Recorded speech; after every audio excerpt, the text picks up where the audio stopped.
Alrighty, we cooking. Good morning, boys and girls. Welcome in.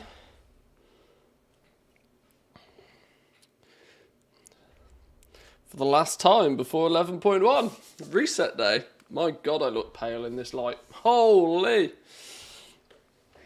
Well, the sun's out, so who cares? We've got some actual natural light. We'll see how my room looks when I've actually got like natural light coming into it rather than flipping, fake light all the time. Alrighty, what's on the cards today? I actually have no idea what's on the cards today. I think we're just going to do some profession stuff, keep ourselves busy, really. What is this tune going off? It's a bit hard, isn't it, for the first thing in the morning? Is that Turn your that down wallet? just a touch. Turn that down a touch. Chris, thank you very much. Well, 12 months, Chris, by the way. 49, subscribed for 12 months and says, good morning. 1 year, wow. Here's to many, many more. Thank you, my man. I appreciate that. Thank you. Good morning, Chris, 49. Today, collect profit from Congratulations on yesterday. your 1 year subscription. Boom. Here's to many more. Don't forget to check for a Twitch Prime. Cheers to your dedication. I need to somehow tell Stanley that people that sub with tier 1s don't need to check for primes. I mean, I can you sub to it? I don't even know. Stanley needs to calm down. But Chris, thank you very much. I appreciate that. Welcome in. Yeah, today collect profits from yesterday, and get a few things done and dusted out the way. See if we can get a little bit of catch up on the go. I have. You might get a sneak preview of something I was testing yesterday, but I've stumbled across something. I stumbled across something yesterday, inspired by another fellow community member, which got me thinking, and I've gone on a bit of a treasure hunt, and I found something quite fun. I don't think we're quite ready to expose it to the world, to the masses yet, but I've found something pretty fun. We almost have what is as close to a vendor shuffle, like a proper old school vendor shuffle back in the game. But it's not done in the way that most people would think it'd be done. But we'll talk about that more when it happens. Kahani with a 55 stream streak. Chris with a 20 stream streak. Boys and girls, that's impressive. I think Chalita's on like a 90 plus stream streak at the moment, which is actually wild, by the way. I want to massive shout out to you guys. Your streaks are crazy, considering my schedule is a little bit all over the place. And of the last month, we've streamed like 28 out of 30 days or something. So fair play, thank you. Spotted doggos, they wander about. Nips was having a scratch. You having a scratch? Playing with the giraffe. And Papal is fast asleep in bed, because of course. But, right, let's have a little look. What's going on then? What's going on? It's a new week. What is the week? Cataclysm time walking. Some interesting Cataclysm time walking dungeons, isn't there? Like Grim Batol, I think, was one that was really weird. There's a couple of weird Cataclysm ones. Let's get some of the basics done first, shall we? Let's go grab our weekly quests. My only problem is the bonus streams that I may or may not know, so I've been lucky so far. Yeah, How may I aid you? it is relatively safe to say that even if I do stream, it is at this time of day, more often than not. There are very infrequent evening streams, even though I do mostly stream, or it feels like I stream almost daily these days. The evening streams are not so often. It's an energy level thing. It's an energy level thing more than anything else. In the morning, I'm like alive and awake. Well, I am now at least. I feel fresh. I have high energy levels. By the evening, I just want to like slump and chill. You know, I'd turn into a flipping React Andy streamer if I did streams in the evening, which is why I tend not to. The evenings for me are often either watching somebody else's stream or, you know, a bit of YouTube, a bit of Netflix, that sort of stuff.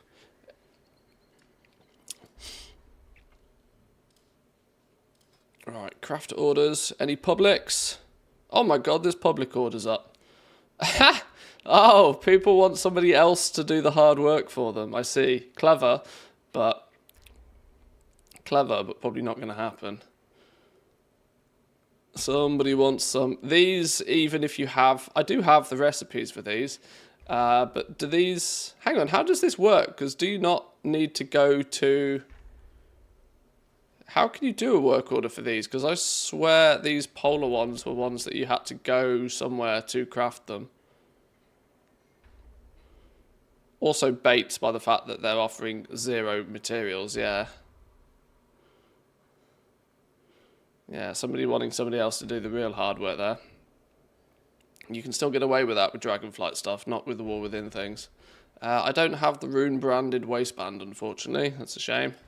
Let's move on. Craft queue.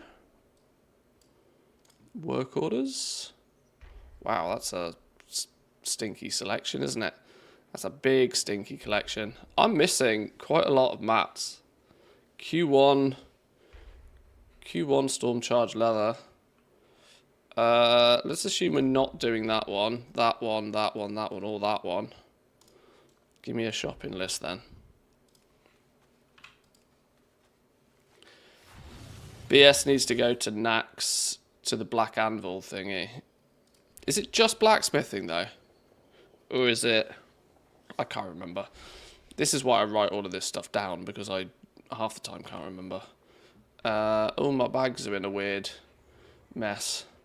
My bags are in a mess.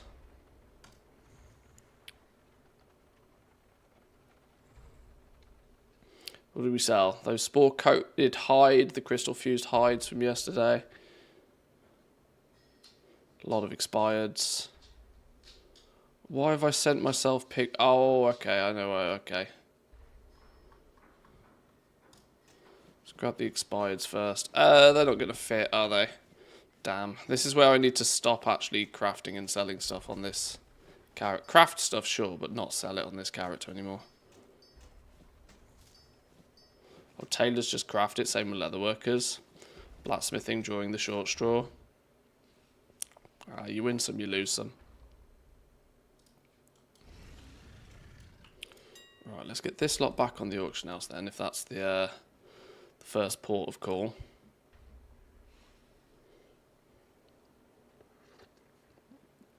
Ah, it's too hot. Oh, dear Lord.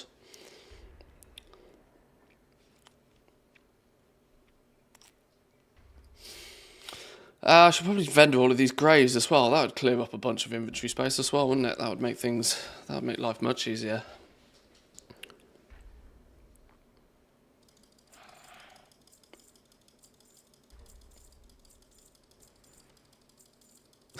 Stonks groups. I love how people come up with their bank character names. Some of them are clearly not afraid of the fact that they're advertising exactly what they are, which is a bank character. If that's you, congratulations, you have a funny name. Grown man? Clearly not, playing video games all day, like an absolute fucking child.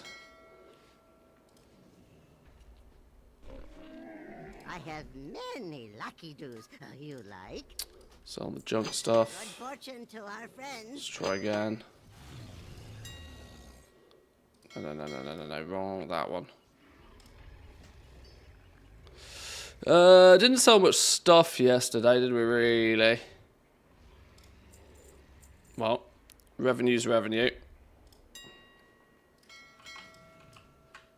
Oh no, shit! Hang on, I was in the auction house, wasn't I? Because I was trying to buy some mats. We need shopping, crafting queue, storm charge leather. I'm just going to buy 1,000 of this stuff just because I often need it. Oh no! I didn't mean to collect that. I was meant to send that back.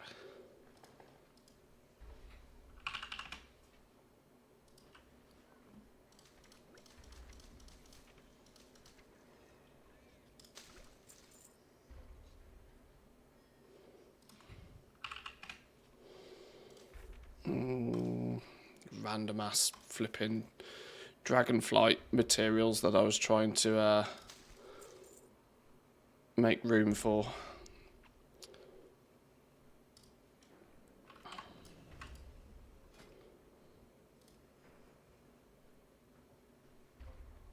Where's it gone?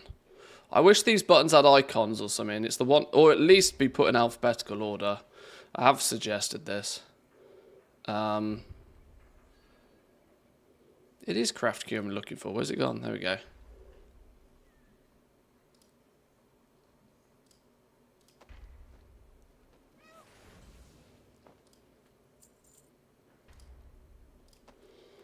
Alright, let's get these couple of orders done. Nice, there's the leatherworking weeklies done. Are we looking like there's anything worth crafting this morning? Let's do a recipe scan for leatherworking. We'll include gear just to have a little bit of a look about what's going on. Do I want to optimize profession gear? I don't think I have very optimal profession gear on this dude. No, I've only got one tool. So we'll just do a regular scan.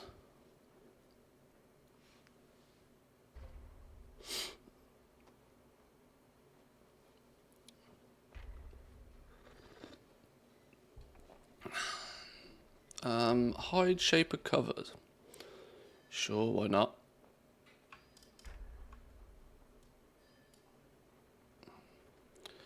Why is it saying that we don't have any of these? When that's a big fat stinky lie. I know I've just put a bunch of them on the auction house.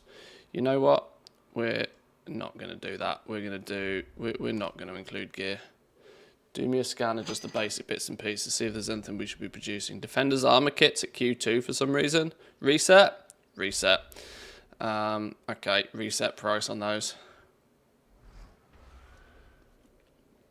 Under normal standards, they're deep in the doo-doo.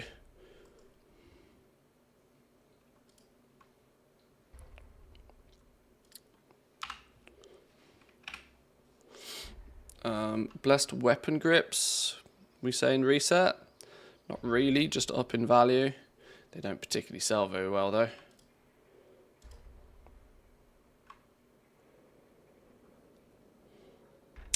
Writhing hide, that's an interesting one to be in the money. Carapace backed hides are also potentially in the money at Q3. Is that not by much though? Up to 30 gold per craft at the moment. If we look at crafting a bunch of them, if we craft like 200 of them, that will give us rough napkin maths potential, make a bit of money. If we then do writhing hides out of some of those, writhing hides will take some of those in the first place, so we wombo combo them. A writhing hide takes what, a single carapace backed hide? Oh, but you use Q2s to make the Q3s of these, don't you? I remember. So we'd have to look at making some Q2s of those as well. Maybe we'll just buy the mats for that one. Buying the Q2s is probably more cost effective. Is that really a 200k crafting cost for 12k profit? Is it really that aggressive?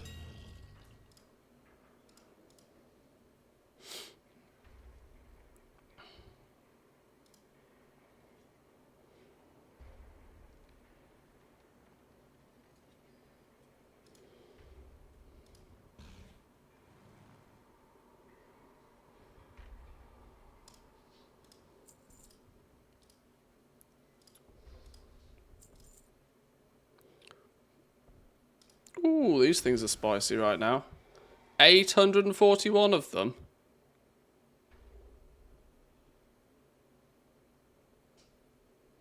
Damn, son.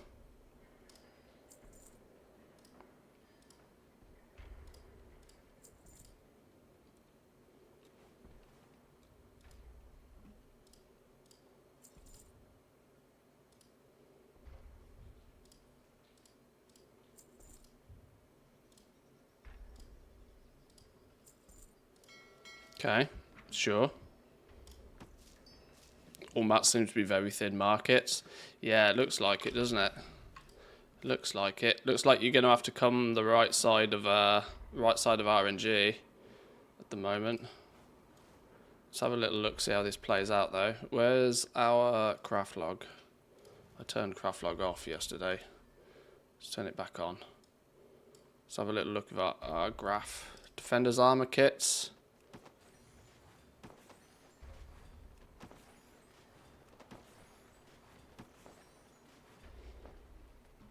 Okay, well if they sell, that's not bad.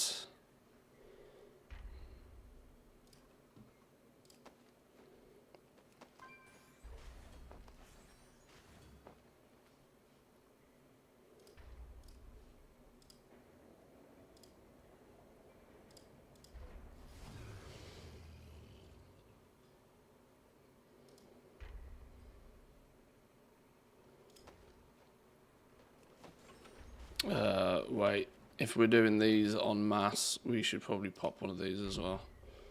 And do I happen to have a speed boost one on me? Do I have a quick hands? No quick hands. Alright, let's fix this real fast.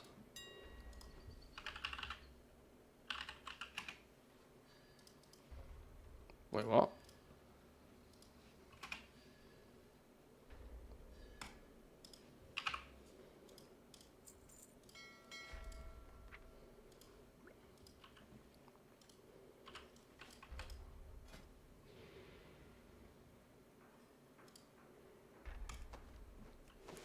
Right, can we spin a win out of this, do we think? Oh my god. At least get above the white line. At least above the white line, game. Don't do me like this.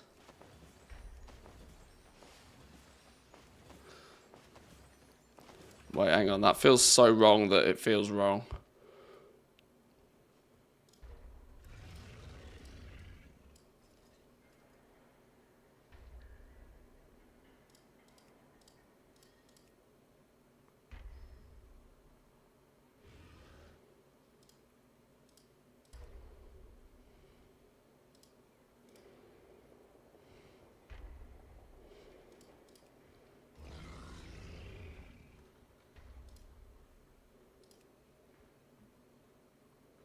No, maybe we just do need to get on the right side of RNG. We just need to get on the right side of a few multi-craft procs.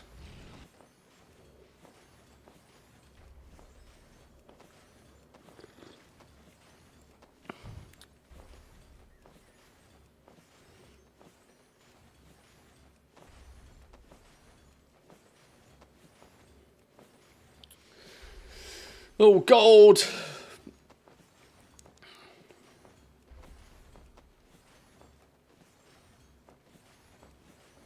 Just get above 0, please. We don't even need to make the full 45 gold per item. Just please get above 0.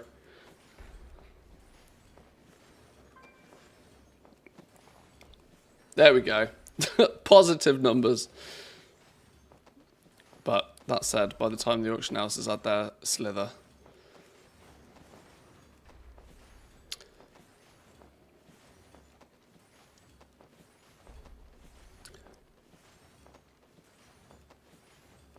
oh, it's not looking good, is it?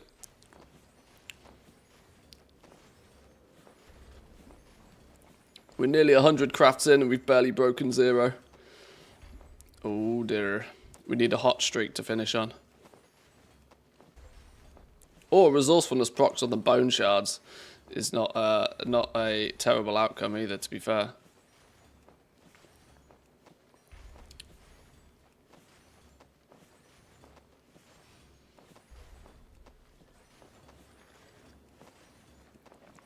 Oh no, this is not how we begin a Wednesday.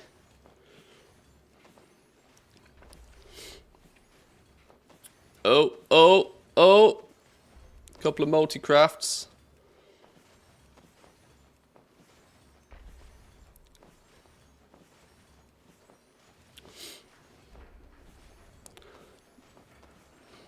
Come on, come on. Mathematical averages means we should hit that green line. If we just craft enough, we should hit that green line. There we go. There we go.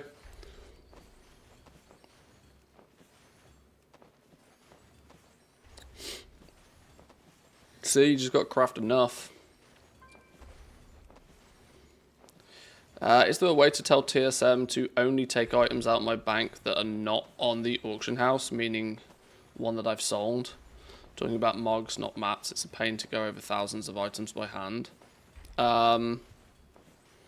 Yeah.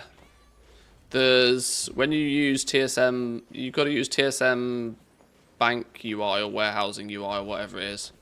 There's auction, like, move shortfall, auction house shortfall to bags or something.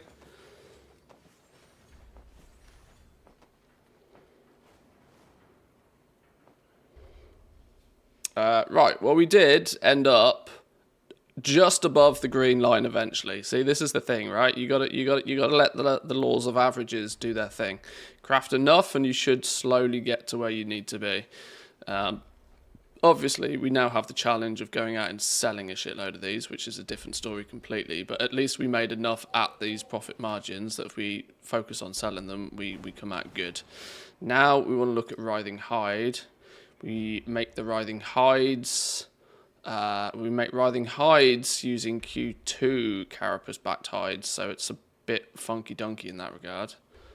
But alright, let's go again.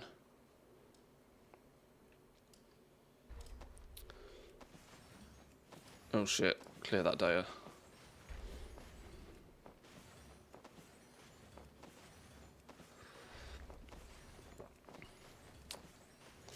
Okay, good start. Good start. Want to keep above 0 at all times, please, game.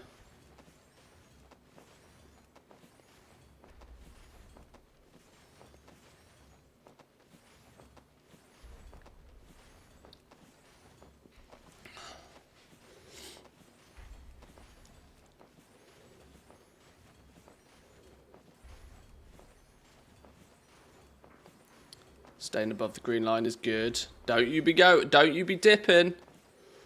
We buy the dip. Silly little average profit graph, you know. Silly, silly, silly little graph. It's like day trading stocks.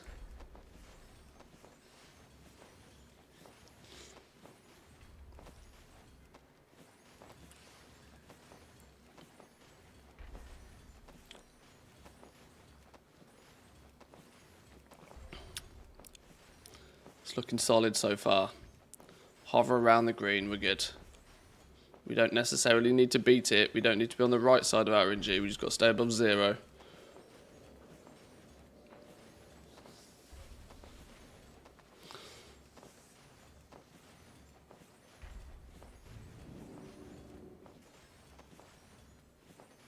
Hey! We actually came out ahead as well. Beautiful stuff. Beautiful stuff. That ended up not being too bad. If you craft in big enough numbers, you always win. That's the wrong mount. Now, to sell these puppy dogs. Where's the Q3s? There we go.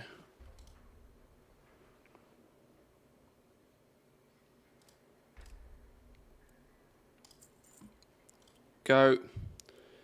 Go.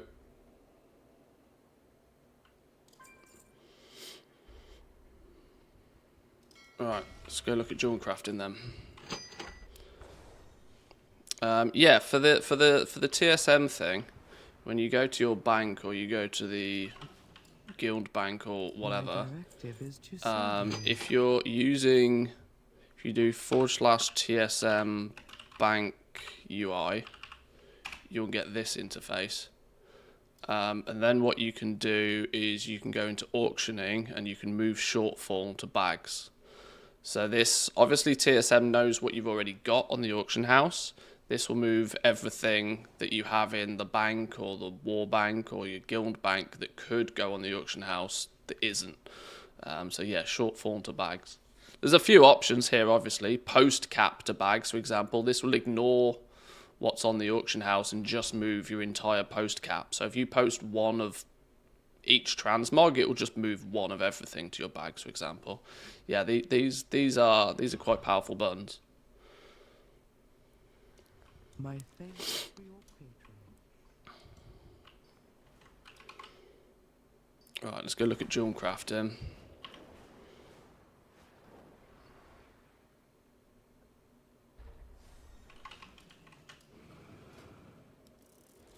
Let's get some orders on the go.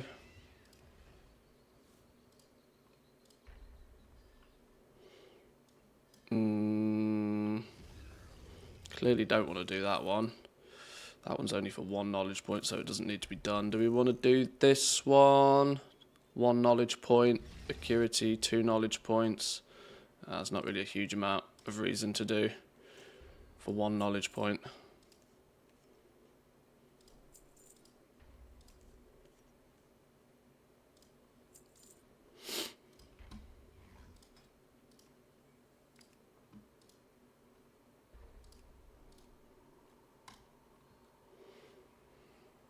Hey, wait, what? That one.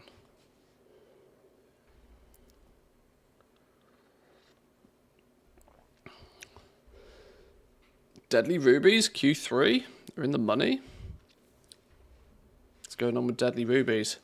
They've been reset. That's what's going on with Deadly Rubies. Have they actually?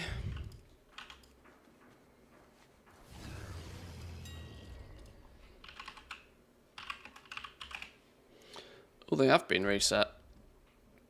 They have been reset. And not only have they been reset, they're selling.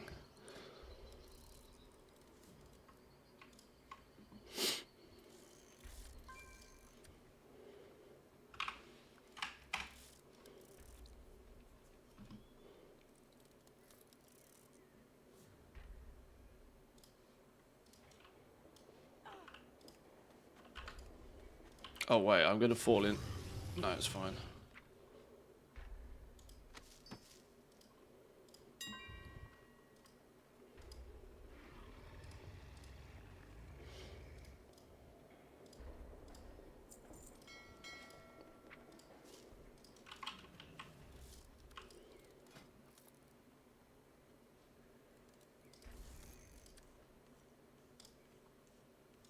Alright, let's get my braining gear for these. Q3s, it's some of those, some of those. We need...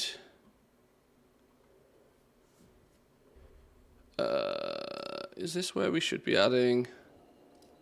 Hang on, let's do reagent optimizer real fast. It is suggesting using mirror powders.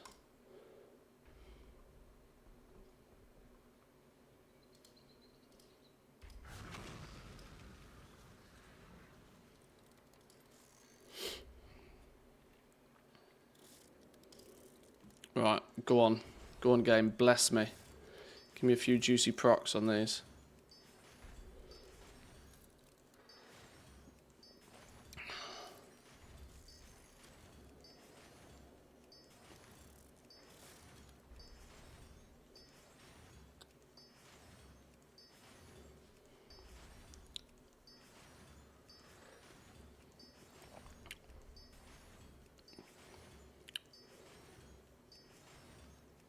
Oh, beating the odds again. It's my lucky day. Boom. That'll do.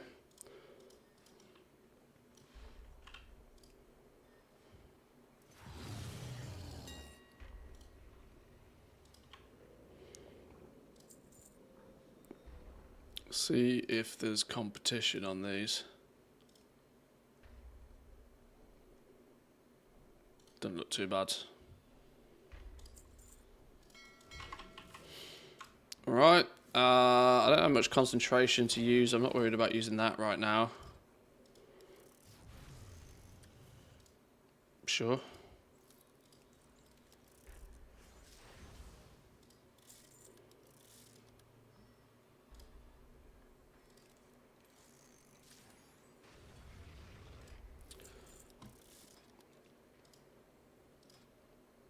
Boom, cash monies. Do we have books?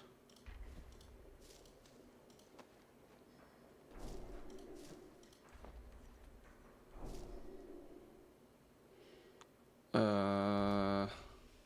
we not have books on this dude?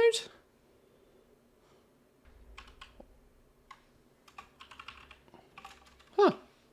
Alright, let's go get some of those ordered then. Oh, wait, hang on. What's this? Jewel crafting one. I'm clearly missing leatherworking one, though. Let's put in a few orders for those. That will be useful. I have calibrated my prices to be reasonable.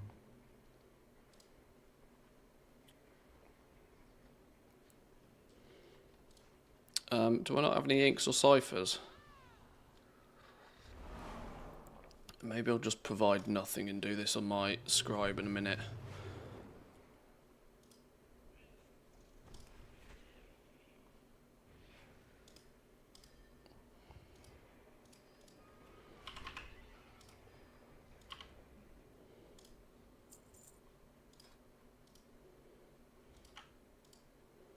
No, I'm providing all of the good materials. Stop providing all materials.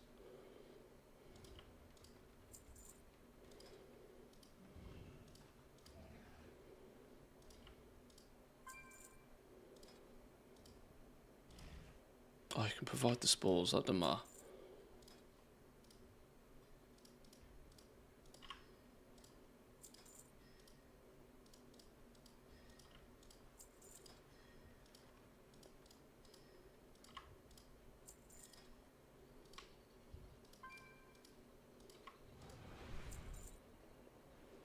One, two, three. Oh, that's only 4.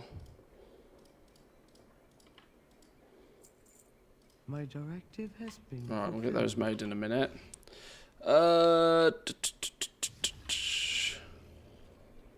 Is that everything? 2 quests. Ah, I've been expecting you. Yoink. Winds be at your Yoink. back.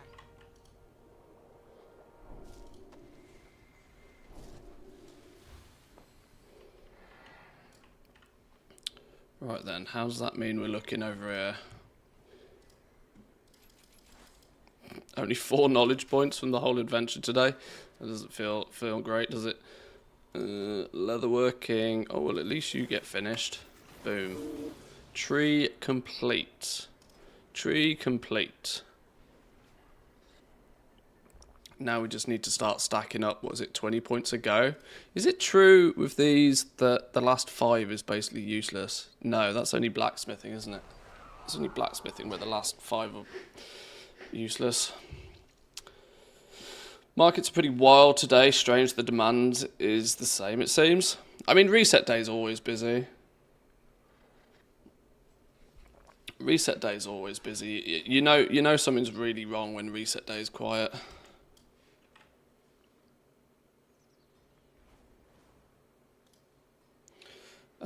Because I will categorically 100% forget, let me get those books made quickly. But welcome in, Goldson. How are you managing to divvy up your time between World of Warcraft, real life, and Satisfactory? I can't juggle 3 things at the same time. I can juggle 3 oranges, but 3 is about my limit. People have probably watched some stock up whilst you can type videos. Yeah, they're all starting to pop out now, aren't they? It's hectic. I'm toning it down big time. Yeah, it's easy to get carried away. I get it. I get it.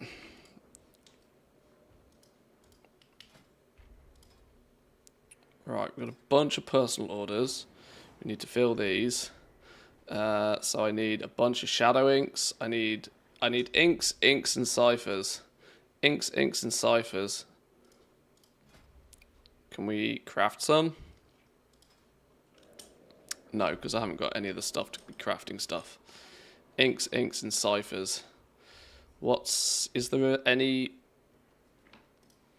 I'll tell you what. I'm not convinced it's worth doing the legwork.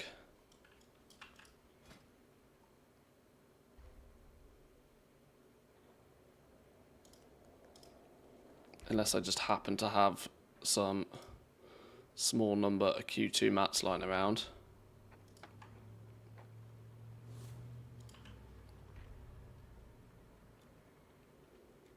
Wait, where's my proper potions?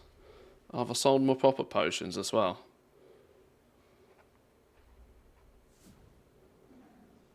Huh. Alright.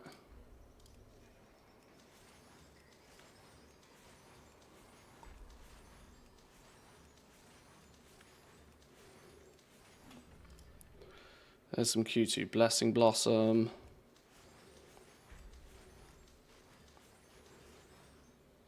Some Lure Drop. Some Orbinids.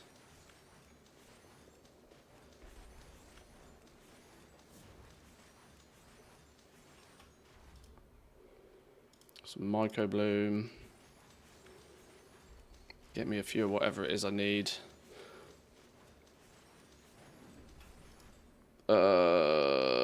What's the last one? Which is the one I'm missing?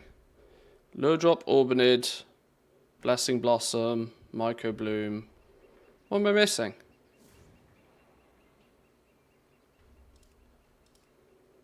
Huh? Is that it?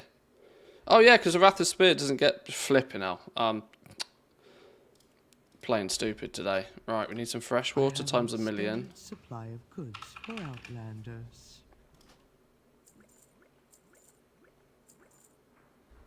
Return. Welcome in, Woo. Good morning, good morning. Again. Multi-craft for when we're doing inks. Why do I not have these? Why are these not auto-swapping?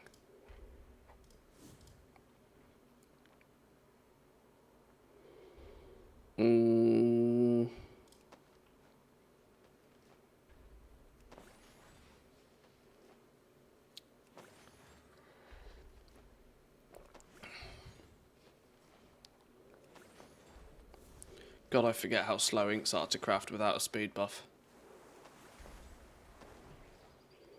You wouldn't think 30% crafting speed would feel this grim, would you?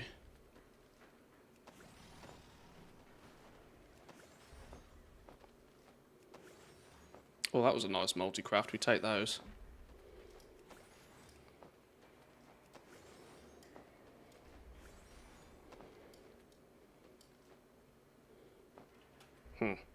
Stinky.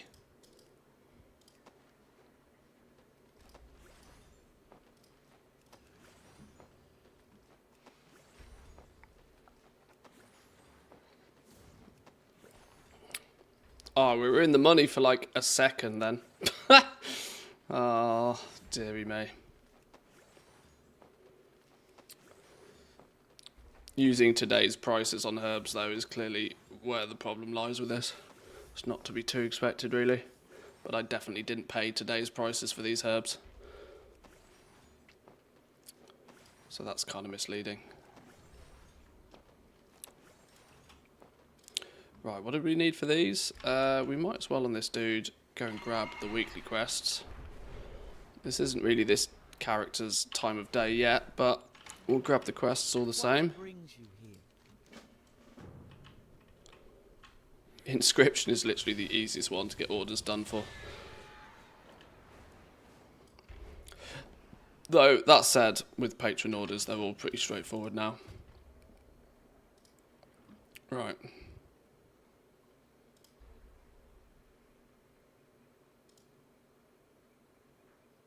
Oh, yeah, I need to make the ciphers, don't I? Whoops.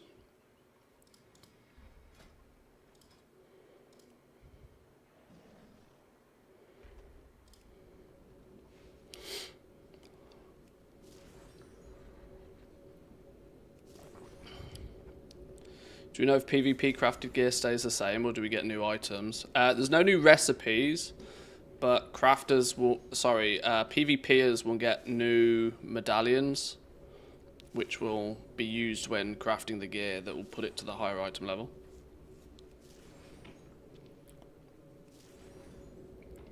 They've done it this time around so that there isn't like massive, you know, an entire new set of PvP recipes to get every patch.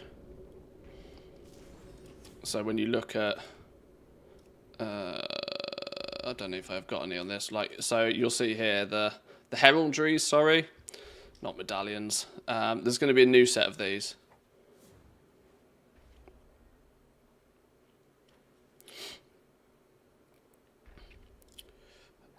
So that means Vicious Bloodstone stays as it is.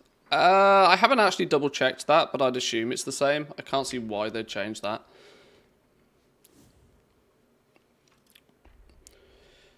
Do we have some info on the new crests, or is it still directly from the vendor?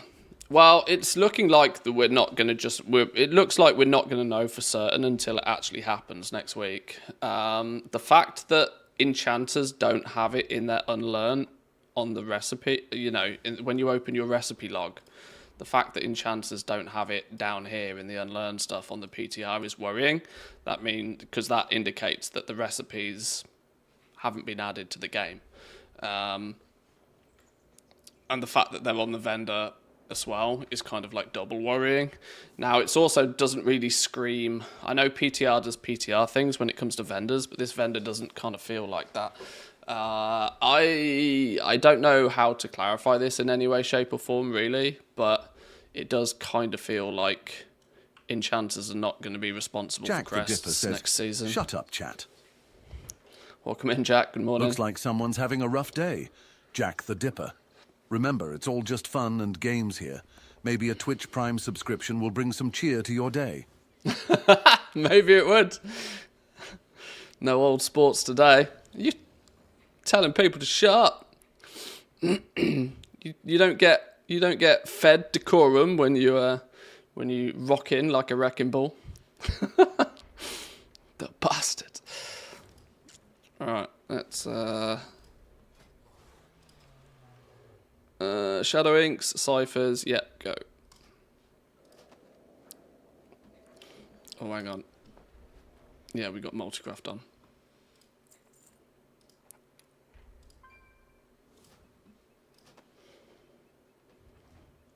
Is it important that the alt army is level 80? Not strictly, no. Mostly because there's really not a fat lot changing in 11.1 anyway. It was super important in 10.1 because obviously there's a whole bunch of new stuff coming in 10.1, but 11.1 is very modest to put it politely. TV says, Stanley, with Jack its called you a changes. bastard. I think he needs some strong correctional words. Well, looks like Jack's in a feisty mood today. Perhaps he's just jealous of my gaming skills. Let's hope a Twitch Prime subscription brings him some joy and manners. And manners. Yeah, get mannered. Get mannered. Oh, I used a flipping Q3 cipher on these. What a donut.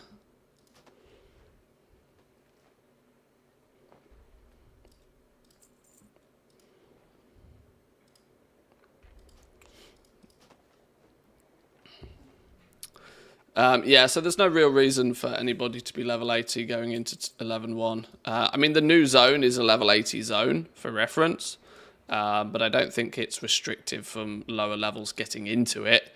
More of the case of that you just won't be able to do anything in the zone because it's a level 80 zone. But Renown is, of course, warband wide. So as long as you play the game on your main character, your alts will be fine.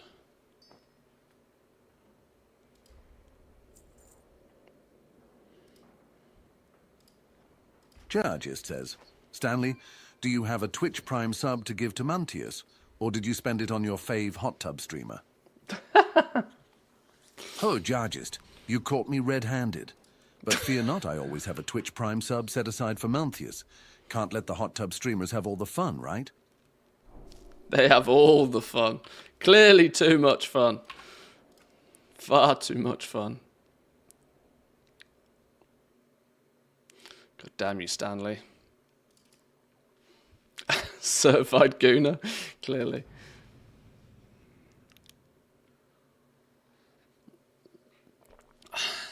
Maybe Stanley will turn up tomorrow with some new transmog on. Some tighty whities, and a packet of Kleenex.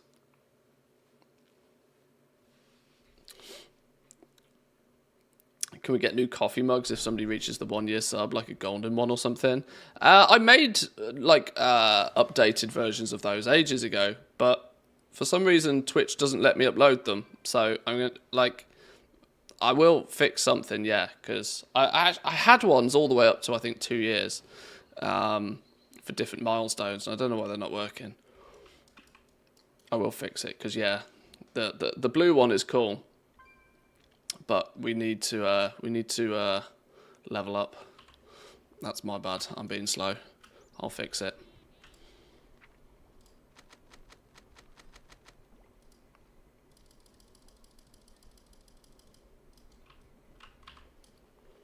Right, I think it was the leatherworking one we hadn't done, wasn't it?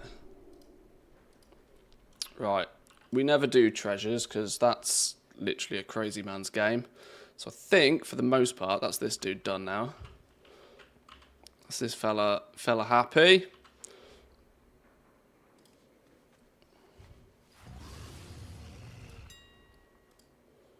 And the auction house is doing auction house things, so we'll let that keep cooking for a while. We'll let that cook, see what happens. Still early.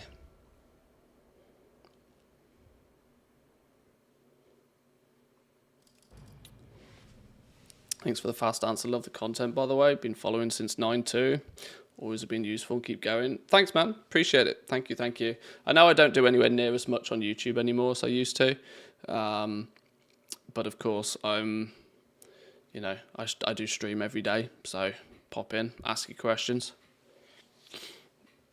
Discord's there as well. There's many smarter people than me in the Discord.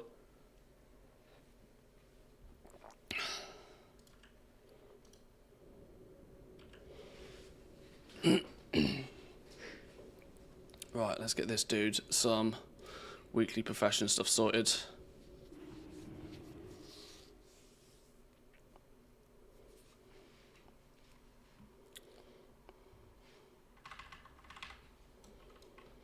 Right, scription, tailoring. Scription and tailoring.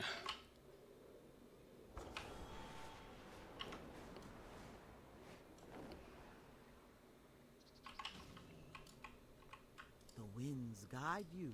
Walk with the Earth Mother. There's one thing that has been on my to-do list for quite a while that we might actually look at doing today. I need to level up cooking, believe it or not. As ridiculous as it sounds, I've never bothered to level up cooking.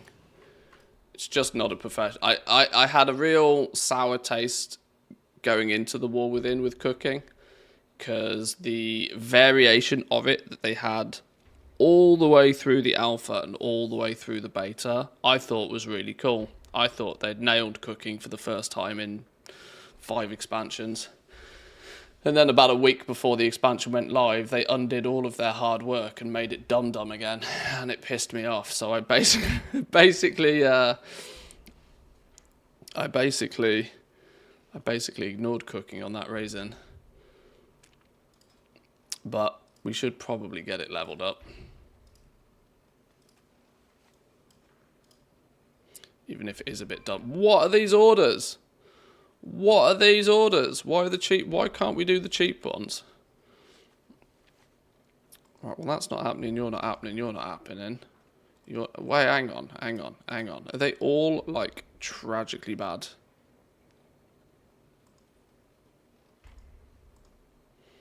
Right, we'll do those 3 then. What am I missing materials-wise?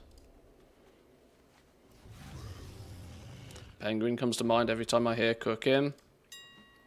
Yeah, she's always been a big fan of cooking. I tend to see, cooking's great, but it's just one of those where it's aggressively time consuming. But unfortunately, everything else is getting into the same sort. Everything's going down the same sort of line now, where you're making minuscule profits on each item that you craft, and you have to craft 200 plus of something before it becomes for you to play the law of averages anyway. Is this Stormdust Q1? Why have I not got any Stormdust at Q1? We should have more of that. And probably more of that. Yeah, on the basis that an awful lot of stuff now is in that same sort of direction where you have to stand at a table and spend 45 minutes, an hour just mass crafting something, and then aggressively spend another hour selling it to squeeze like single digit gold values out of each product. And that's what used to annoy me about cooking, is that you would stack it high, sell it cheap, dump it in volume. I much preferred chasing after those big ticket items that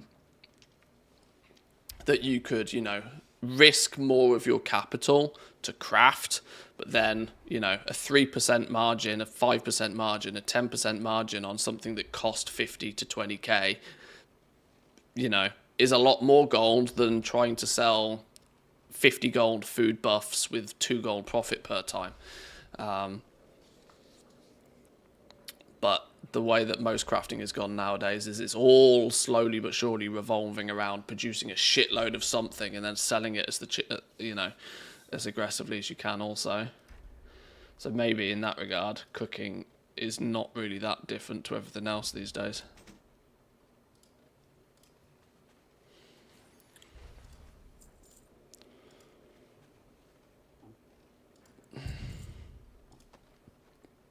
Right, let's get those orders done. That should be the weekly, at least. Let's have a look out of curiosity if there's much going on.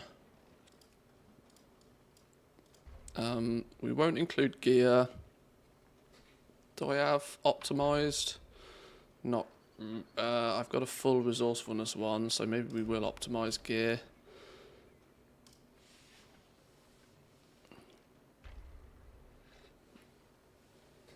I probably need to use my Dawnweave and Duskweave bolts, irrespective of what we do.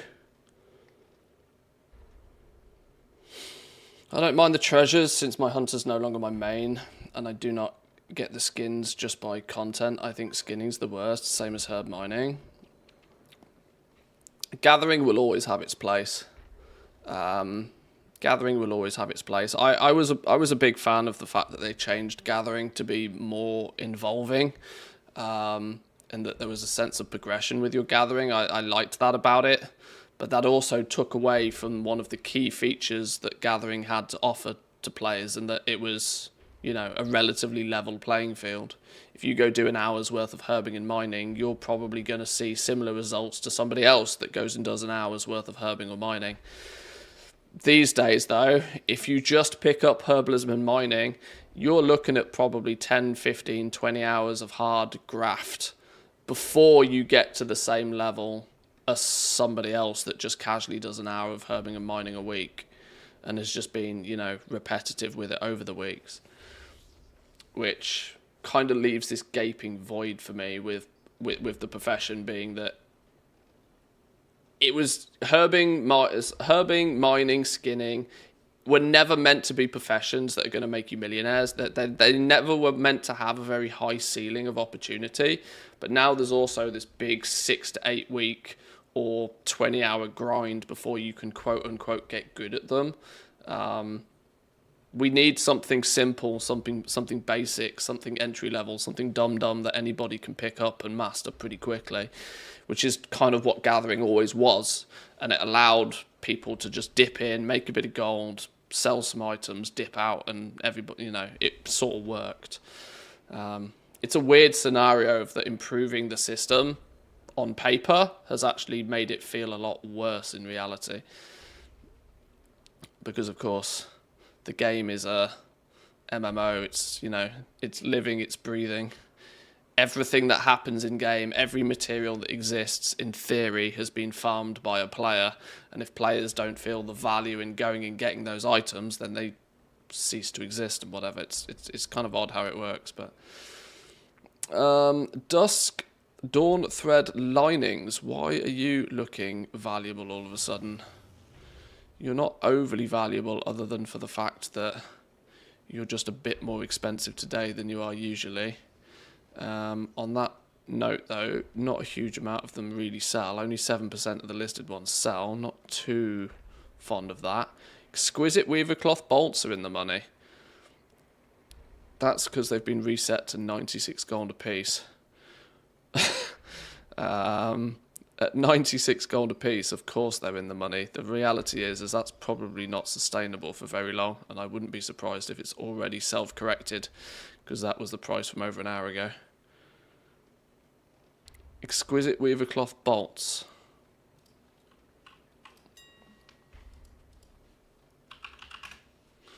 Exquisite weaver cloth bolts. Oh my god, they are still at like, what the hell? What the Christ on a bicycle? Alright, fine.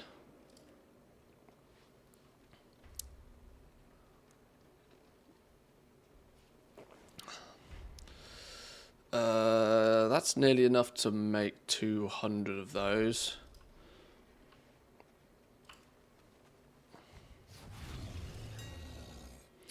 We'll do a quick blast on those.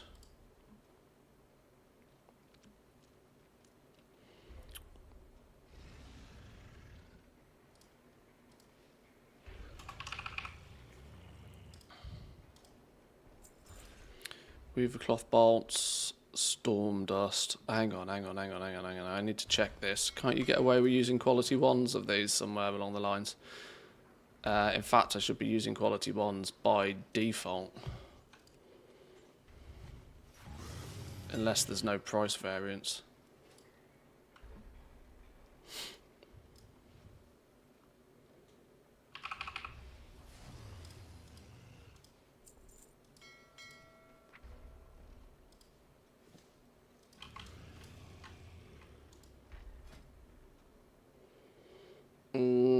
What are we going to be missing? Moss wool thread.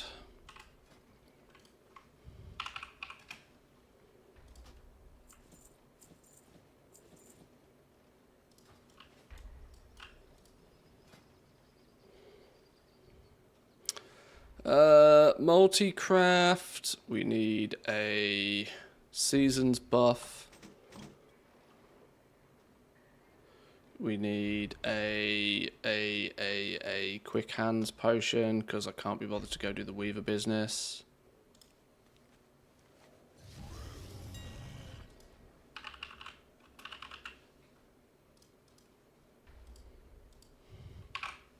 Whoa, no.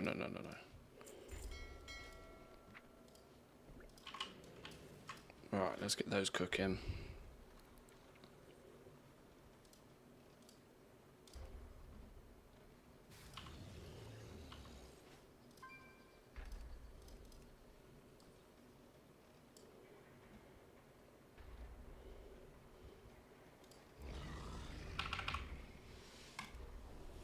Oh.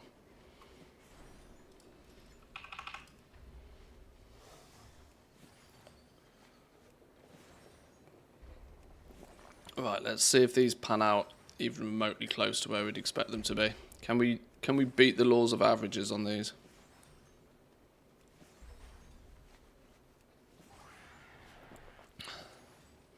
I like gathering for an hour or so. When I'm on Discord talking to friends, time just flies, gold comes in. It used, like I said, it used to just work, right? You need, I always talk about goal making as like stepping stones in goal making, right? Like when you are absolutely brand new to the game, when you have no gold, when you don't have 20 characters with all of the professions set up on them, you have to start somewhere. And the place where you tend to, or at least players like myself usually recommend people to start, is to start with the things that doesn't cost you anything other than a bit of time, right? You don't need excessive amounts of skill, you don't need excessive amounts of knowledge, you just need some willingness to work. God, I sound like a fucking politician, but you just need a willingness to spend a bit of time doing something, and the thing that you go out and do is borderline manual labor, right? You just fly your ass about and you pick up some herbs and you mine some ore.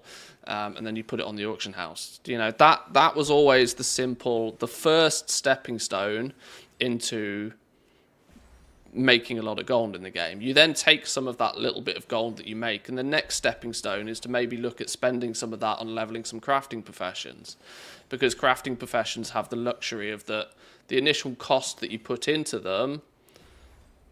Once you've done it, once you have the recipes, once you have the knowledge points, once you have the skill, the understanding of how they work, you can cash in on all of that as much as you want. So you got this upfront cost with crafting, but then once it's there, it's a tool that you just use. It's like buying a power drill. Once you own the power drill, it doesn't cost you $10 every time you need to screw something. You know, it pays for itself, and then it's just free from that point on.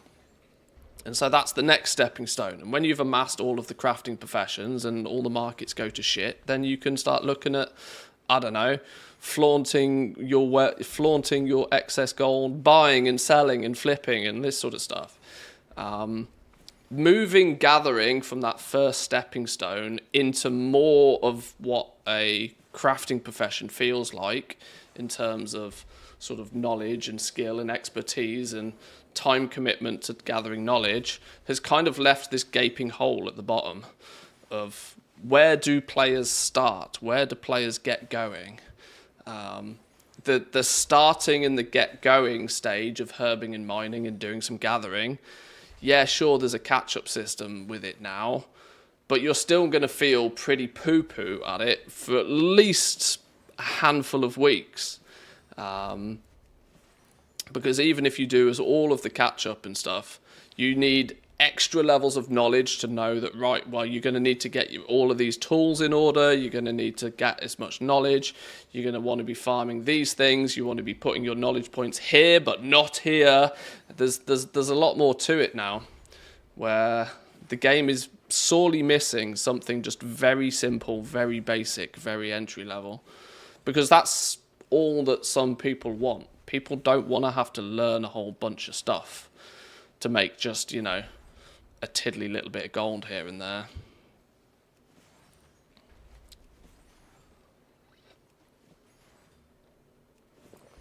I have the gold. I just like gathering in general. It's relaxing for me.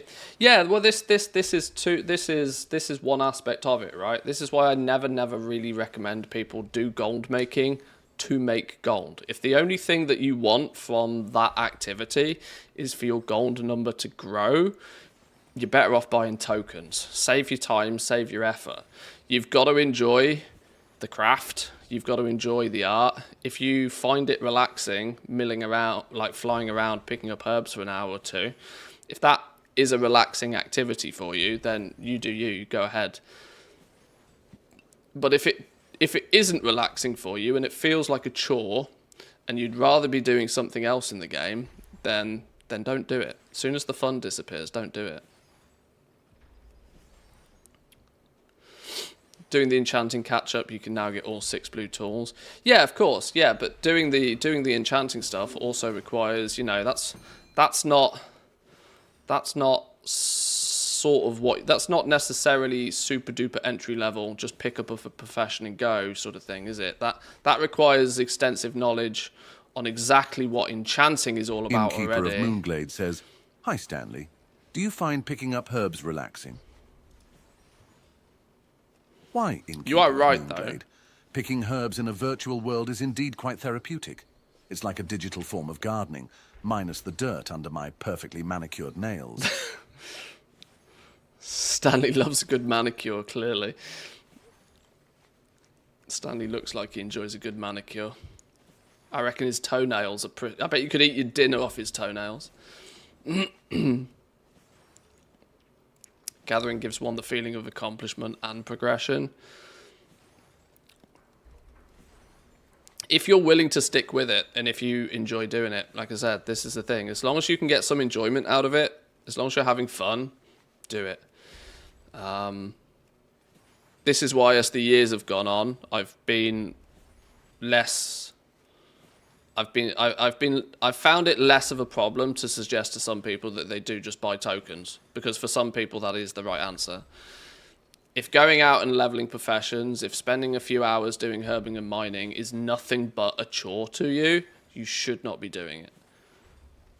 There's nothing in a video game that you should consider a chore, because there's so much that this game does have to offer. Let's say you're a Mythic Plus player by default, right? You love you love pushing keys. You have a bunch of people that you do dungeons with on the regular. Those players would 9 times out of 10 much prefer to go just run another Mythic Plus than they would spend an hour, half an hour Herbigan mining. Those are the players that are the absolute prime candidates to just buy tokens.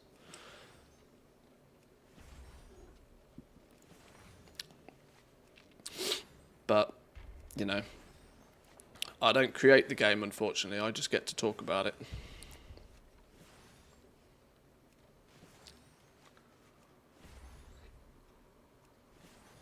Right, we don't seem to be doing too badly on these. We actually got off to an absolute flyer of a start, which has toned itself back a little bit. I've just realised I bought that Quick Hands potion and then I didn't flipping use it.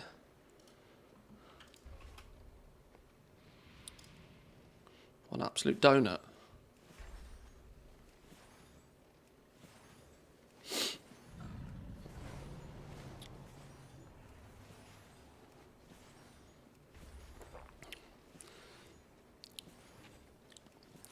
Those of you that have lurked in my stream or watched my YouTube content for a while will know that I tend to get really bored soon as things get grindy.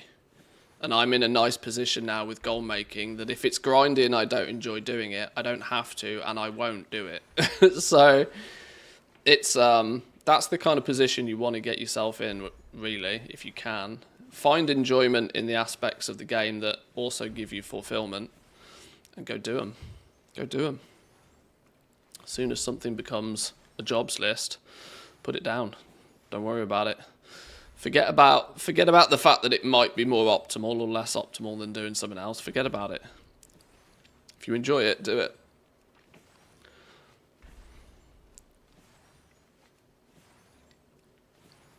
Let's be real, when you categorize things like, when you look at the big picture, sitting and playing a video game 8 hours a day is not exactly optimal, is it? You know, it's not exactly optimal. And it's even less optimal if you don't enjoy doing it.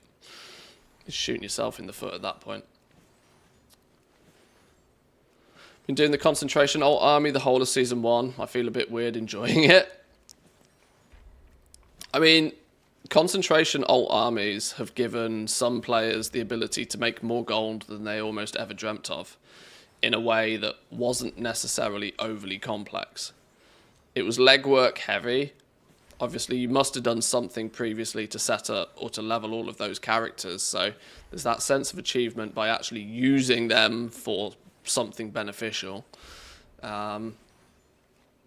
Once you understand the basics of how the professions work, setting up those alt armies is pretty straightforward. It's just time consuming. The only thing you have got to ensure, the only thing you have got to make sure is that once you put all the time and effort to do it, that you are religious and still find enjoyment about logging through 20 characters doing a highly monotonous thing, which is like log on to a character, make sure your buffs are in order, make sure you have the correct tools on, make sure you've remembered to press the shatter button, then do that on however many characters you've got. You know, it can still get very repetitive, but as long as you can find enjoyment in it, or at least you get enough enjoyment out of spending the gold. This is why I mean, I have plenty of characters now, but I haven't got too much into the concentration alt army side of things. Mostly because I know it'd keep me real busy setting the whole damn thing up. But once I've got it all set up and it's just on rinse repeat every week, I mean, I'd go stir crazy within a couple of weeks.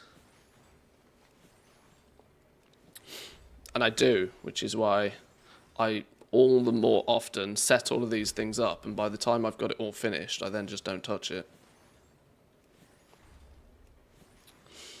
Too many characters is, for me, not min-maxing anymore. It's max-maxing. That's why I don't do it.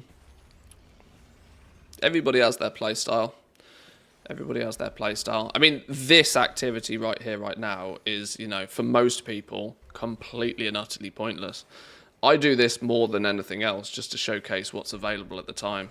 I don't do too much of this, really. then, you know, you take players like me and then you go one step up and you got people like K-Chak who will be doing this on one account and then doing something else on another account and doing something else on a third account. I can't multitask like that. My brain just doesn't deal with it. My brain doesn't deal with that level of multitasking. Even during the heights of Shadowlands, for example, where it was perfectly viable to have 4, 5, 6 different accounts running all the time, doing something, whether it be making Shadowgast ingots or I don't know what the hell else you were doing, heavy callous hide crafting or something. Like, even when you'd have plenty of things to be doing and it would all surmise to make you a big pile of gold, I still didn't have the brain capacity to do it. Plus, I've always said I'm like half as efficient when I'm actually streaming. Because I'm too busy chatting to you guys. I think I bought too much of this. I didn't realise this was going to take so flipping long. Now, admittedly, I didn't have me potion running for the first 5 minutes.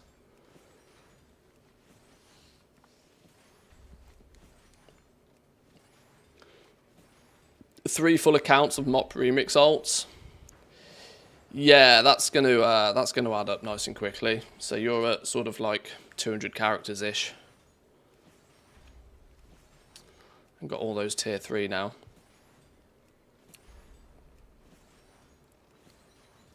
Bit of Nax farming. Bit of Nax multi-boxing. Unironically, I swear that Nax multi-boxing is still probably big money.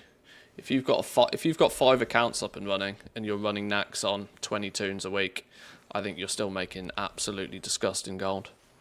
I think you're still probably doing a mil or two a week at this point.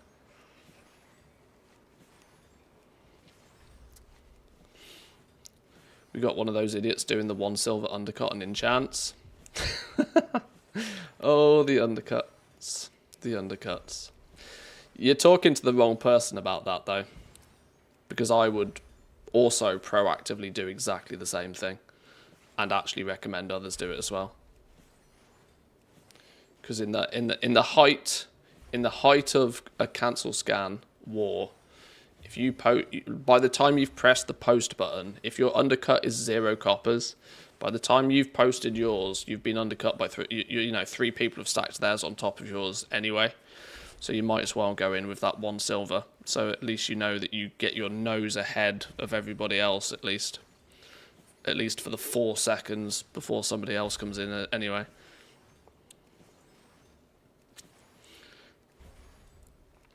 Do you have an opinion on the hunter changes?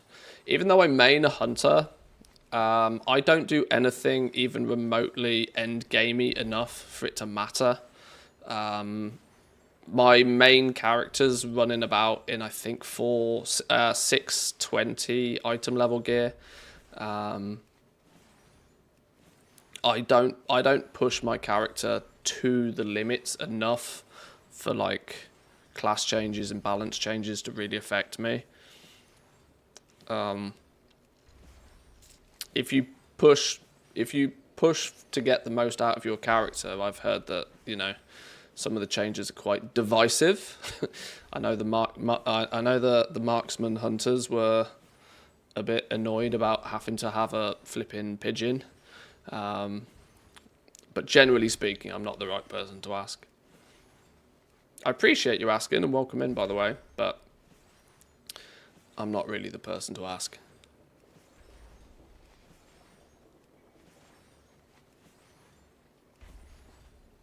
"20 toons Nax, you mean 200? Oh, when I mean 20, I mean like 20 teams of like at least 5. I know there's people out there that are still 8, if not 16 boxing, flipping Nax every week. Manthi's an open worlder.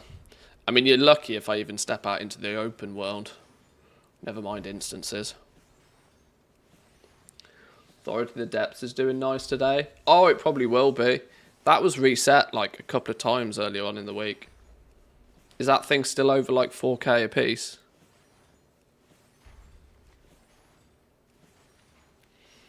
I think somebody reset it to like 6 the other day, which was quite funny to see. But it's possible to do, because when you actually consider what the mass-produced Quality 3 cost of that is, it's around 6k-ish.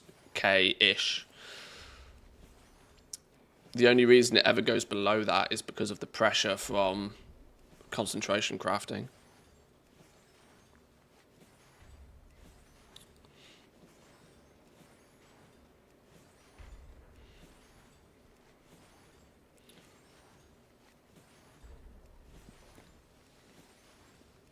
Have you seen the BM changes also in the hero talent changes? I mean, yeah, like I said, it doesn't make any effect to me.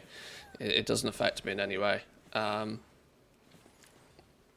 Until you're pushing top end content, it's all just kind of like it's much of a muchness. So a craft sim update. What version have I got? 19.8.3.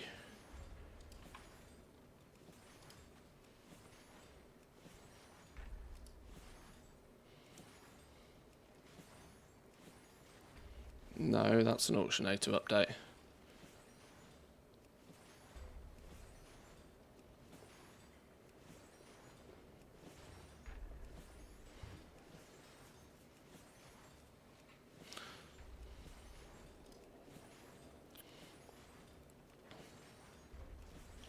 Right, we're slowly tracking towards what the expected numbers are as we end up closer to mathematical averages. Sadly, no cutting edge this season. We got 6 out of 8 mythic, and our toxic GM and raid leader left because he thought he was too good for us, and a few left with him. So hopefully 8 out of 8 in season 2. Guild dramas can be a frustration, I'm sure. I mean, 6 out of 8 is still impressive, though. Congrats on that one all the same. It's going to be interesting to see how Season 2 raid plays out in comparison. That's, I don't know how it will play out, like, mechanically, but Season 1, it was new expansion. It was all quite serious. Season 2, the raid seems a lot more playful, cartoony. Less serious. I wonder how much Blizzard considers things like that. Whether they actually notice a difference in sort of the amount of people that are interested in going and doing it. You know, having a strong, solid storyline and it all being very serious and save the world is kind of cool. But sometimes you just need a little bit of light, you know, fun, don't you? And slapping Gallywix in the face has got to be fun, right?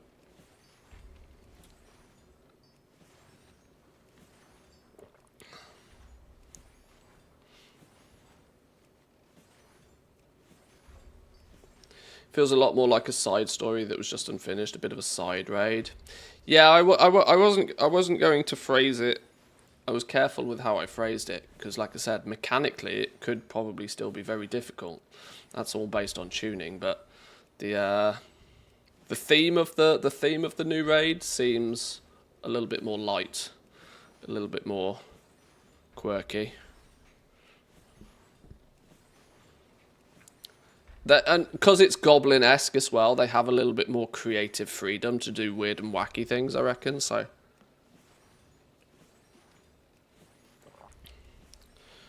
right, the longer I keep crafting these, the closer we are going to get to this 27 gold per. I doubt we're going to dip below it, but I'm happy to say that we sit above the green line. But there's still part of me that thinks I should probably burn through these last 400-ish. But I want to move on and check my other characters, rather than just crafting exquisite bolts.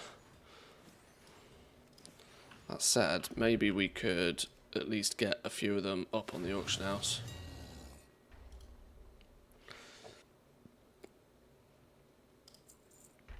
Let's at least get some of them up there. Chance for some of them to sell whilst we're crafting the rest of them.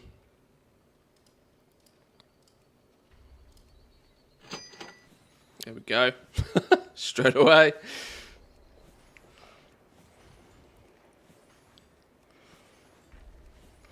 I wonder, you know, just how... I mean, I was thinking back about the beginning of season 1 when obviously everything was popping off and everything was crazy, and you actually had so many choices. Do you go make gold doing this, or do you make gold doing that?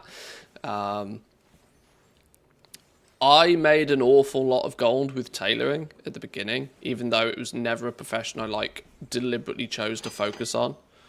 My main focus was on alchemy, because I knew that alchemy had such a high knowledge point requirement that I knew what I needed to do to push that, and ended up being like one of the first people in the EU to be selling the flasks.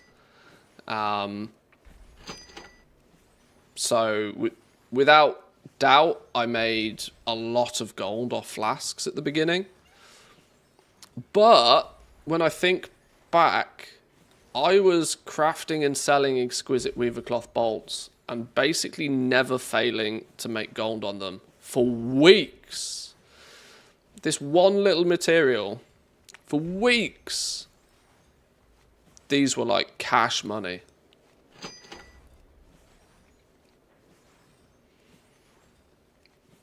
Probably one of the most in-demand materials out there is the exquisite weavercloth bolt.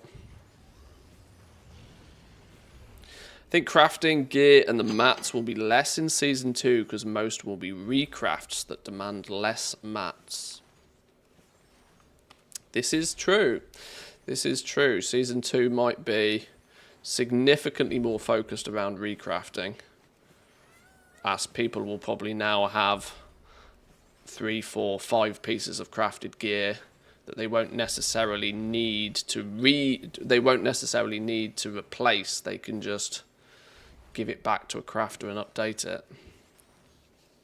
I didn't, you know, when Dragonflight launched, even though it's the same but different when we went into Season 2 in Dragonflight, I was not in any way, shape or form doing any work orders ever.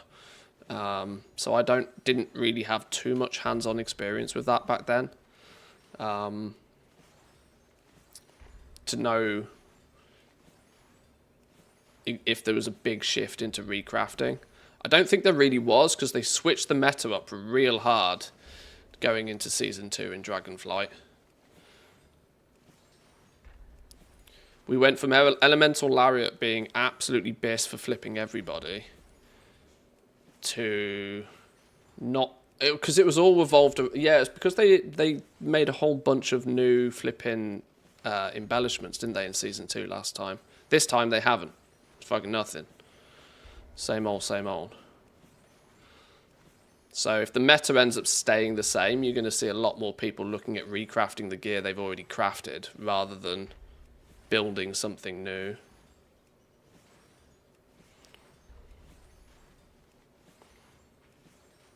All of that will have a bit of a knock-on effect with materials. I think here's a hot tip for those that care to listen. I think we're going to see a bit of a crash in Stormdust price. Mostly down to the fact that if crests don't require enchanters to make them, that's a lot of quality 1 enchanting materials that have nowhere to go. And on the basis that they're pretty much not really used for much else. I know that's ironic, me standing here using Q1 Stormdust right now for exquisite bolts, but a huge amount of enchanting materials were hoovered up by people, like constantly, all day long, by people making crests. If they take that job away from enchanters, when they take that job away from enchanters, those Q1 mats have got less places to go. And considering Q1 and Q2 materials end up being roughly the same sort of price, because the demand for Q1 and Q2 finished products is usually about the same, I think we might see a bit of a tanking in the value of Q1 enchanting mats, which will pull down the value of the Q2 and the Q3 as well. But I haven't quite collated my thoughts on exactly how that might play out. Right, that's enough bolts for now. Let's get those up on the auction house and let's move on to some other things. I don't like spending my entire day doing the same thing. Did we sell all of it already? Fuck me.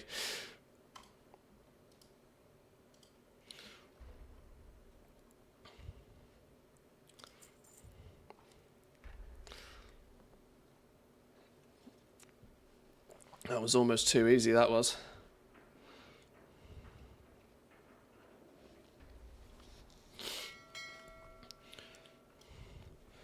I wonder how the reset of profession points will affect things. For non-focused profession players, this could be a good change. They might end up doing more crafting for themselves. I've pretty much drawn the conclusion that it's going to make absolutely no difference whatsoever. Not noticeable difference. I don't think it's going to have any noticeable difference whatsoever. The amount of people... Because you either fall into one of two camps, really. Either you've been playing with professions a reasonable amount, and by that point, if you've been playing with professions a reasonable amount, you're already likely to have a bunch of knowledge points, more than you probably need by this point anyway. So the respec is not really that useful to you. Or secondly, you've not really played with professions, and you're like, oh, well... maybe I can use this reset to do something with my professions, but then if you haven't been playing with professions, you don't really have a lot of points to reset anyway.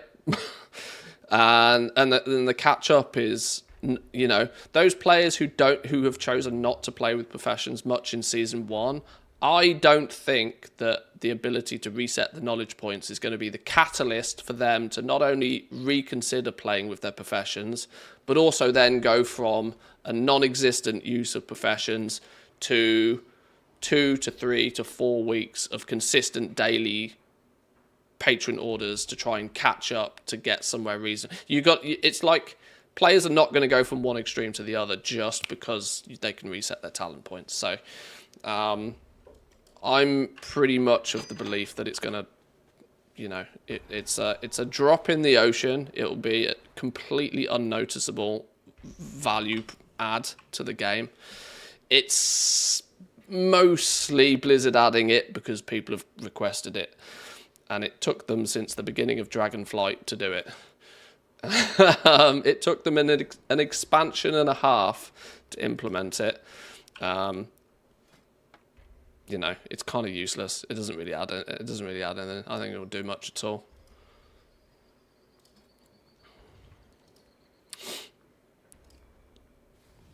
If it was implemented day 1 of the expansion, it might have stood a chance of being somewhat useful and a factor that might change how things play out, but realistically not so much. It's too little too late in that regard. Right, patron orders were stinky, so at least there's some freebie orders on the public side of things this morning, so we can get those done at least. Anything that screams craft me with inscription.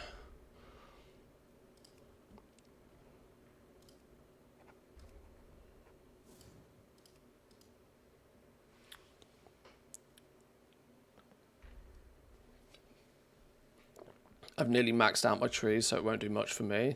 Yeah, see, this is it, right? To those players who it would naturally have an advantage to, it's already too late because they've already got more knowledge points than they know what to do with. And being able to reset them from over here to over here is... it's not really going to make a difference. The only thing I could see some people looking at doing is players like myself who went very heavy into...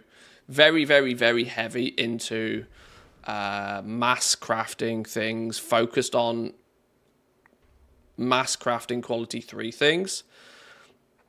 You could see some players, especially like leather workers, blacksmiths, even maybe tailors, who went heavy into the sides of the profession trees that focus on materials and reagents and intermediates.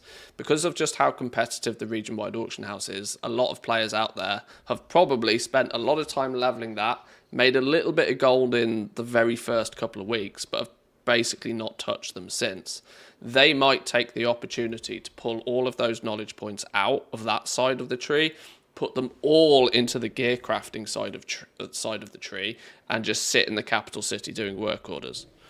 That's the only possible, like a complete focal shift from like mass crafting, put it on the auction house, to I'm just going to put myself in a position where I can craft every single piece of gear that anybody ever wants, and I'm just going to harvest flipping craft scan all day. That might be the only thing that I see happen with the reset.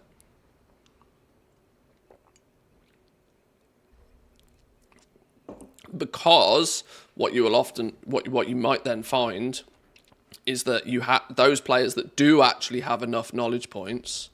For example, if I look at my tailoring right now, if I took all of the points out of this, because this is what 30, 60, 90, 130 knowledge points. If I took all of the points out of that, which is just for the cooldowns on the 2 daily cooldown, the Dawnweave, Dawnweave and Duskweave Bolt cooldowns, realistically. That's 130 points just for these, and the actual value of these is pennies.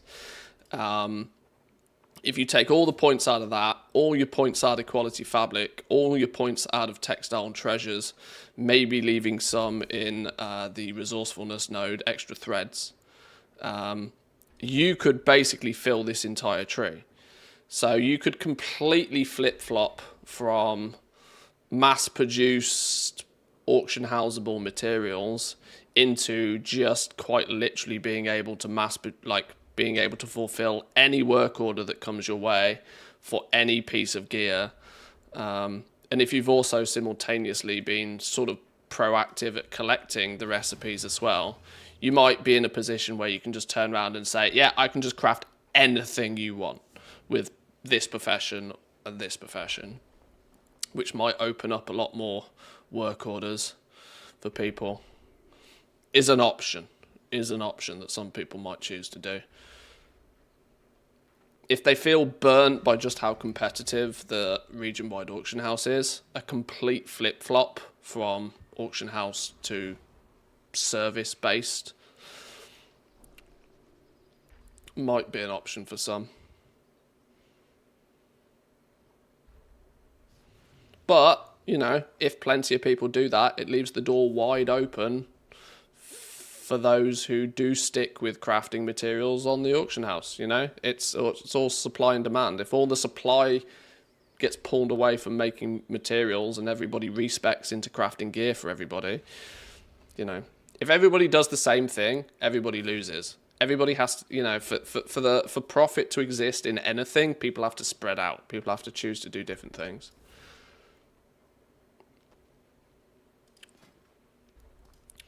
I've lost my scan now, haven't I? No, here we go. Absolutely diddly nothing. A couple of missives that might be worth paying attention to. Outside of that, not a bean right now. Not a bean. That doesn't bother me too much. Ciphers are literally break even. This is a clear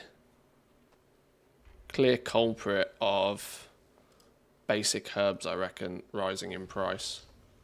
Although Q1 spears are still cheap.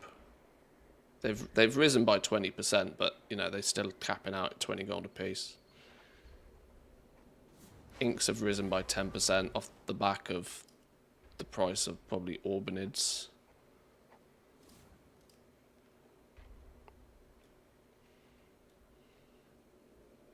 Yeah, if you're day trading on materials, there's not too much to do right now. Ooh, 2 points. Hello. Yoink.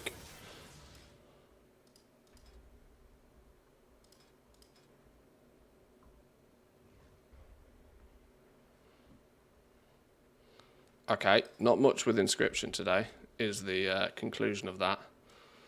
Let's go. I said I needed to do my Dawnweave, Duskweave cool downs, didn't I?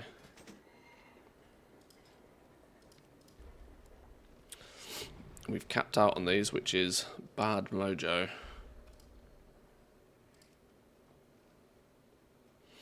Do we make these at Q3 or Q2?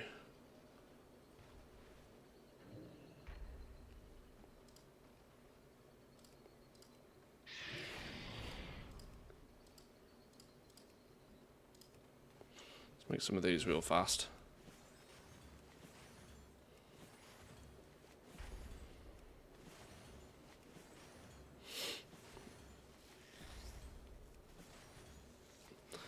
Have any of your vids talked about the gameplay loop in 11.1 of the new zone? No, not really.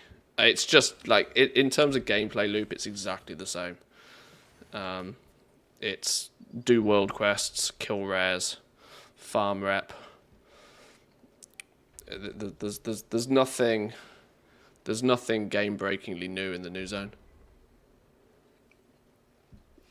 Drive is looking a lot better than it did at the beginning. It's less clunky now.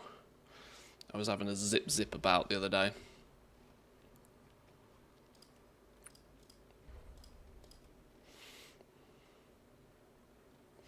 Not even Cash Money's doing these really, but we'll do them anyway. I have these mats already on hand. The fact that I don't need to be buying more mats probably means that my price on them was reasonable.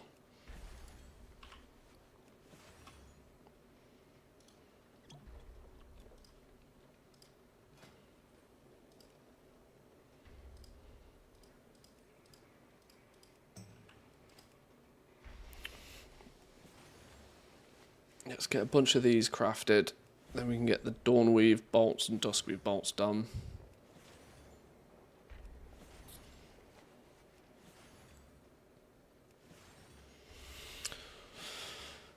Wondering if there'll be an impact with having an auction house in the raid now.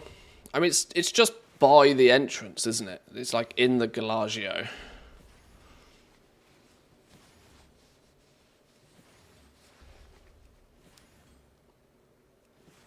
And I think it's also something that you have to unlock on the Renown path as well. And let's not forget that that raid-specific Renown path is time-gated to fuck. I went on a big rampage rant about that when we first spotted it, that they're hyper time-gating the new raid Renown path. So you'll you'll be able to very easily calculate what people are going to have access to each and every week that comes. Because aren't people able to get like one Renown a week?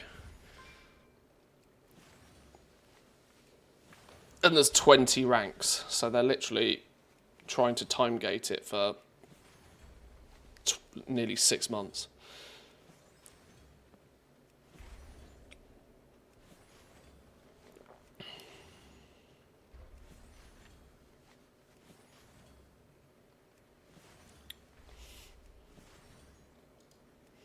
Right, is that going to be enough for all of these bolts? How many of these have I crafted?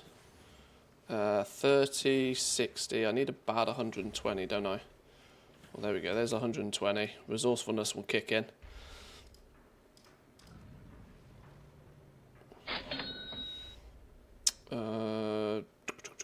Yeah, all of those. Go, go, go.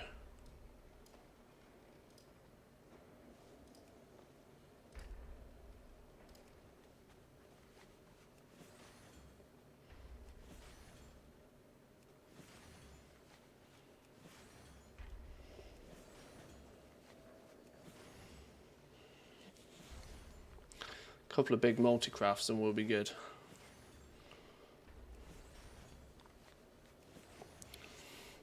I like to say that we're still just playing Legion. Pretty much nothing new since. The same things, just in a different cover.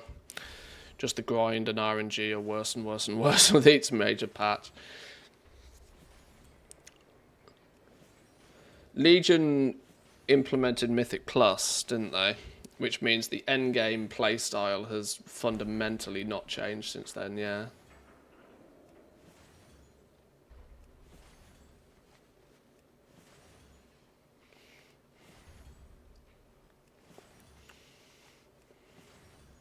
Right, well that wasn't very juicy, was it? But these numbers are based on current prices, which is exquisites at Q3 being 115 gold apiece. Ouch.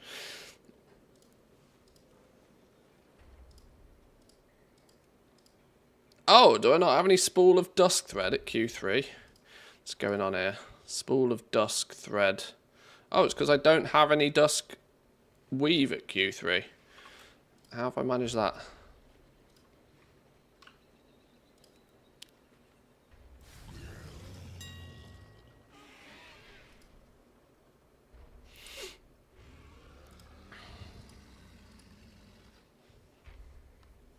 Duskweave at Q3.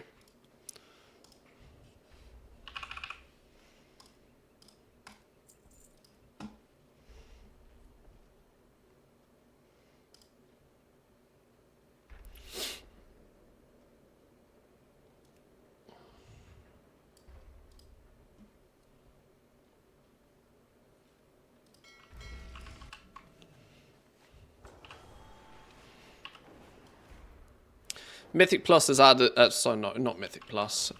Delves have added a little bit of some in, but it's still not huge to the end game rotation. I think, yeah, with your world quests, kill rares, do Mythic Plus dungeons when you're not doing anything else, do delves now if you want something solo to do when you're not doing anything else, and then do the raid on a week. You know, the gameplay loop per se, you're not wrong, hasn't really changed that heavily. A few tweaks, a few changes here and there. Few tweaks and changes.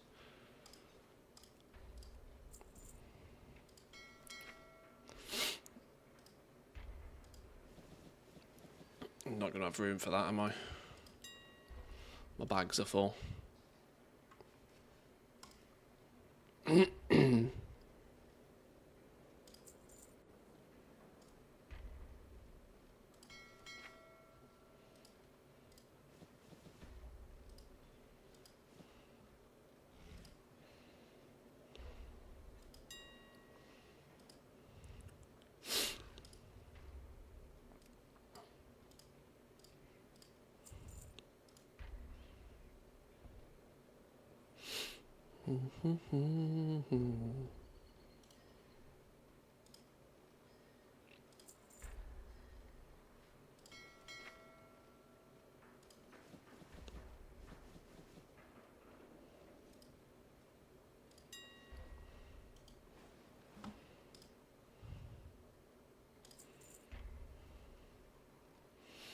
Right, was it Duskweave or Dawnweave was the one I needed? I think it was Duskweave, wasn't it?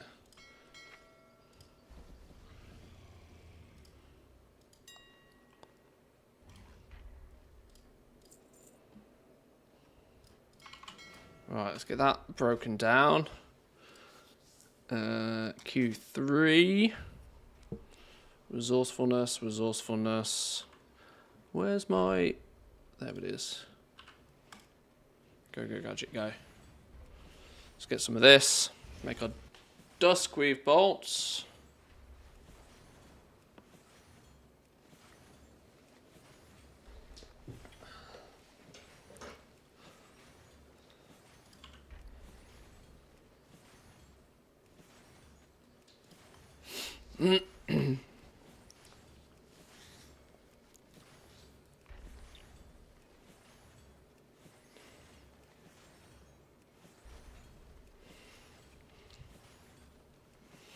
How much of this do we need? We need enough to make 30, isn't it?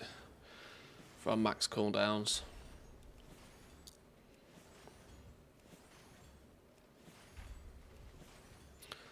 Life of the cancel scanner, the guy just gave up. What with your 1 silver undercut war?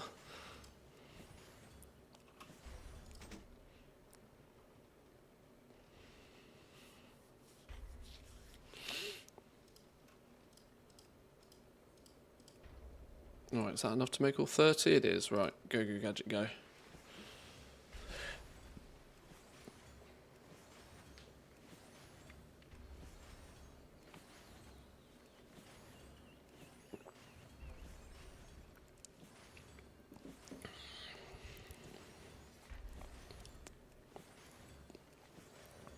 I often tend to think that when you get into these cancel scan wars, you're just shooting yourself in the foot. You know, it ends up just being a handful of people just circle jerking. Like, if there's not really that many sales popping off at the time, or even if there is, you are best off still just posting and then walking away. Because if there are sales to be made, you don't necessarily need to be first in the queue. Oh, wait, you need 8 spools per flipping hell. I didn't even do the maths on that very well, did I? You don't even need to be first in the queue. It's PvP, it's not about the gold. True.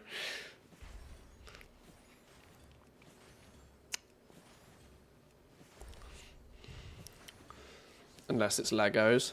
Well, the funny thing is, like, I know everybody thinks of legendaries when they think about cancel scan wars. But the reality is you didn't need to be first in the queue because there wasn't a queue system with Legos. It was so ridiculous. It was basically Google SEO at that point because it was more about having your item on top of the list. So when somebody sees the list, but I also know full well that if yours was in 2nd, 3rd or 4th place, you'd still sell them. So it's like the whole cancel scan war with Legos was very, very useless for the most part. Probably 70 to 80% of the sales were the ones that were at the very top of the list. But that still didn't mean you didn't sell things if you didn't engage in that chaos.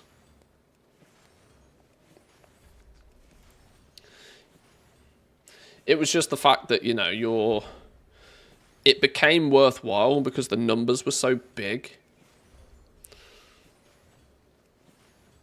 You might have only been making single-digit margins on Legos, but when they were selling for like 30,000 gold each, you know, 5% on a 30,000 gold sale is, you know, still 1,500 gold. You have to sell 500 flipping pieces of cloth these days to achieve the same amount. When the numbers were so large, it kind of added some value to it, but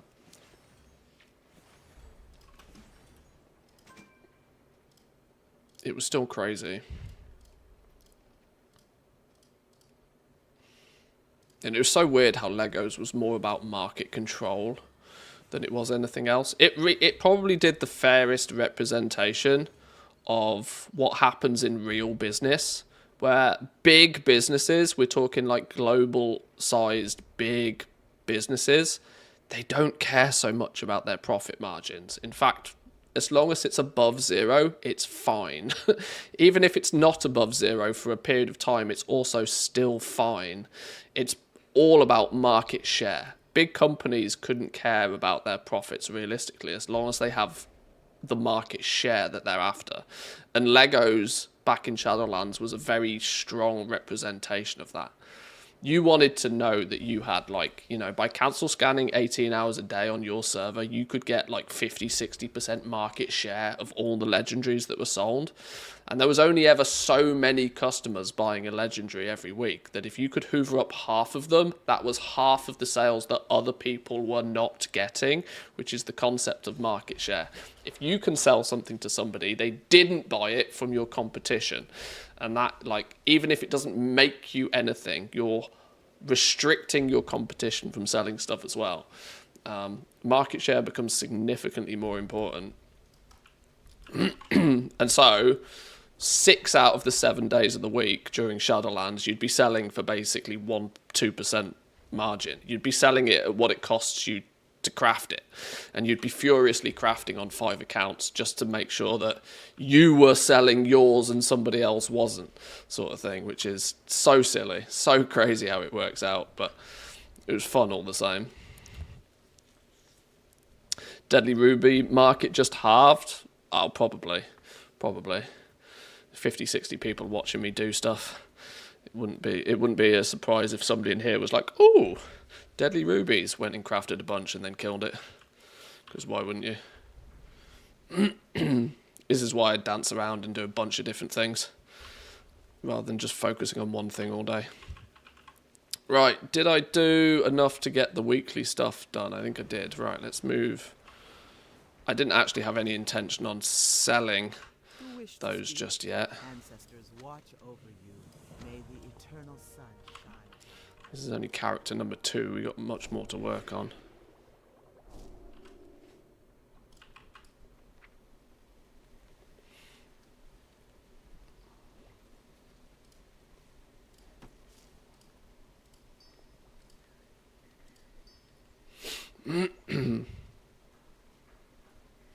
Need to get all of that stuff relisted. I have an inventory problem though at the moment. I'll do that later.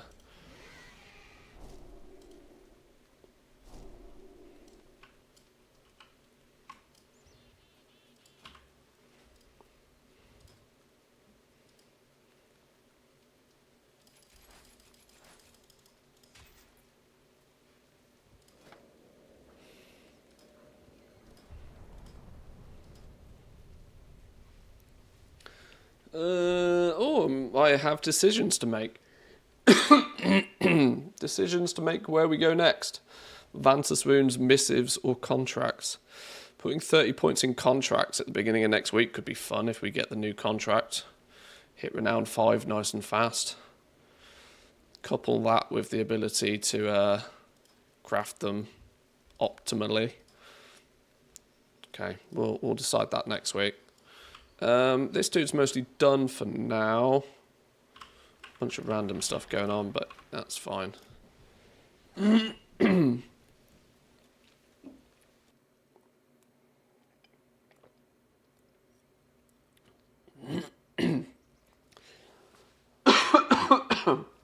Oh dear.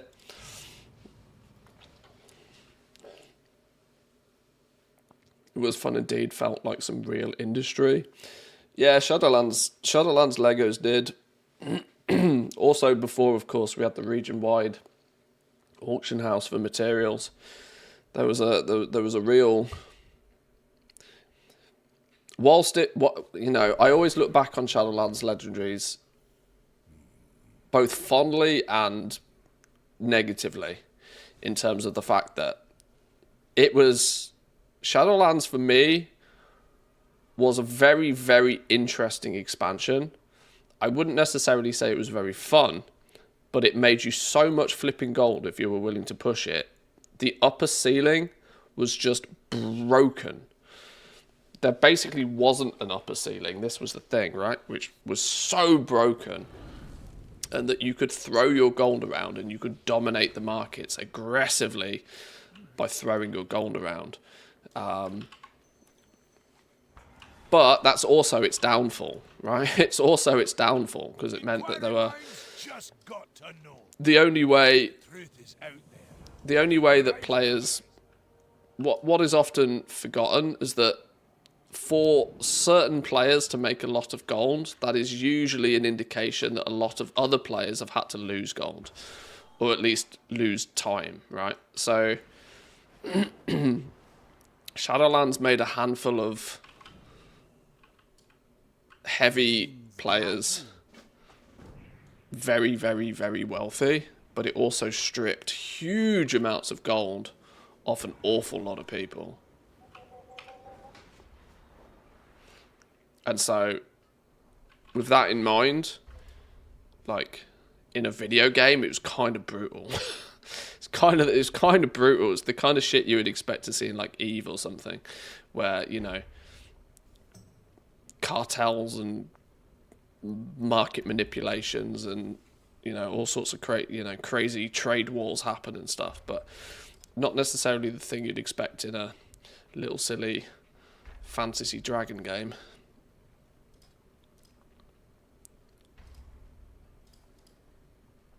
Oh, what are these work orders? What are these? Oh, I am meant to be doing 3 of these. You are jesting. Alright, well, those 3 it is. I apparently don't have mats for any of them.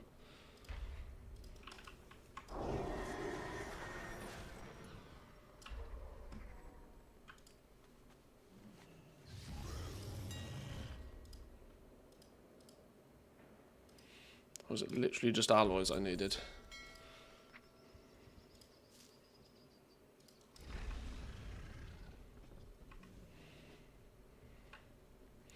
Does mirror powder work on alloys and gem crafts? Well, it definitely works on gems, but it's always price dependent. I think most alloys are too cheap usually to make mirror powder worthwhile. I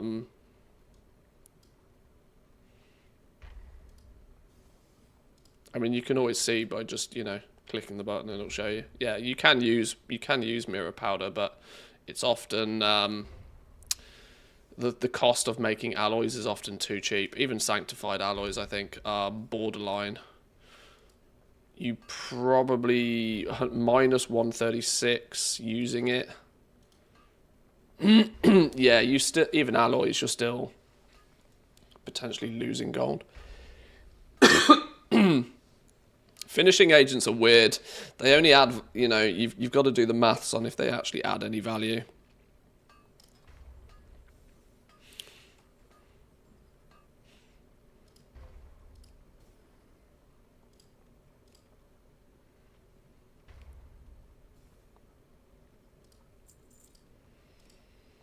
Right, let's get these 3 orders for blacksmithing done. Let's do a little quick cheeky scan, see if there is any value in any of these alloys and the likes. There's that done.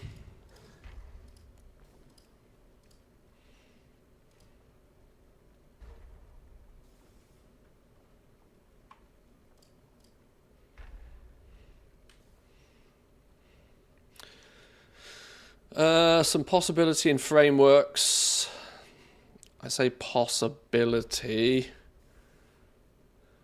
Not a huge amount of them sell. 15 gold per. 15 gold per might possibly be worth crafting some of them, but it's still questionable. Everything else outside of alloys are going to require some good RNG or some concentration to make these work by the looks of things.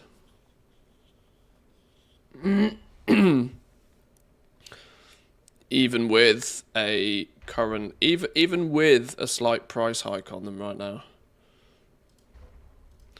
Ironclaw alloys at rank 2, for example, you would probably, yeah, Q1 and Q2 core alloys are valued roughly the same. You would need to have to get the right side on RNG to make this work in your favor. What would be the, let's just quickly do a comparison. If we stack a core alloy, you probably, if you do absolutely everything, work everything into the mix, maybe bountiful seasons and an ever burning ignition, you might squeeze something out, but it's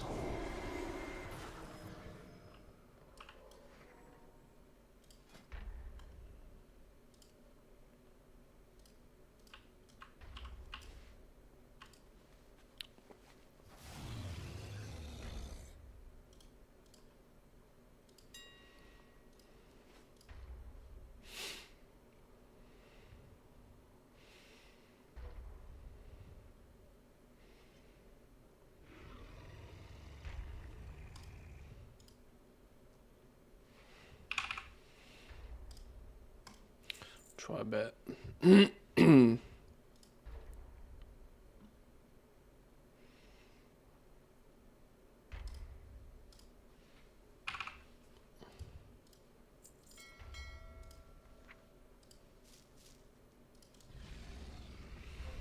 See if we can make that work for us.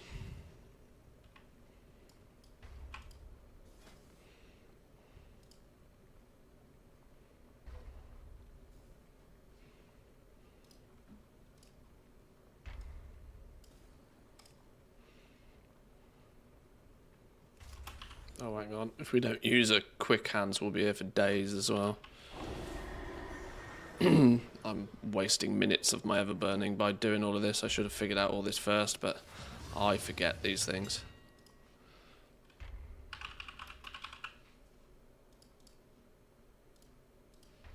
I don't know where all of these have gone. I usually keep all of these on my characters. I must have sold them accidentally.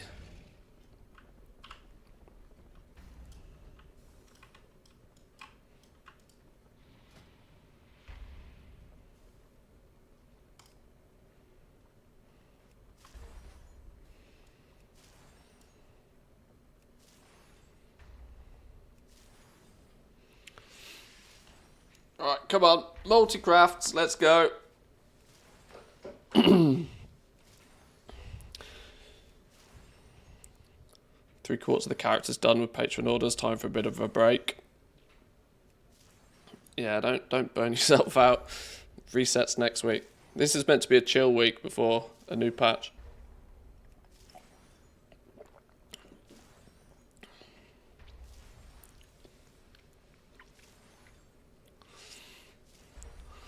Okay, we've hit the expected. We need to stay on a hot streak. No, little yellow line. Where you go in. Where you go in. Go on. Up. Up. There we go.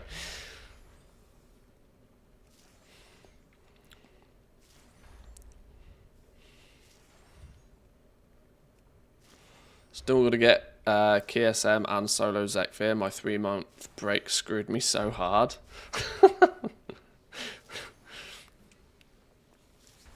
That's not how it's meant to work.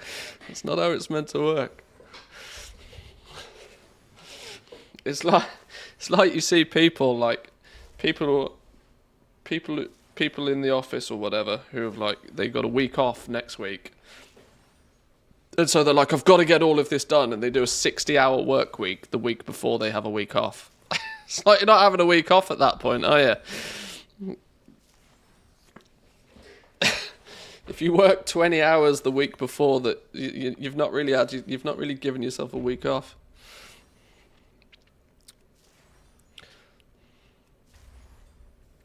My wife, unfortunately, she has the genetics of her father. Surprise, surprise. But in terms of the fact that he has no ability to switch off, and she has no ability to my wife can take a holiday and it'll be 3 days before she's actually not thinking about work. Which luckily in Finland is why, I mean, it's quite traditional for people to take 4 weeks off in the summer as their holiday in Finland. My wife usually needs that first week before she's even remotely close to relaxed. And I think a lot of Finnish people have the same temperament.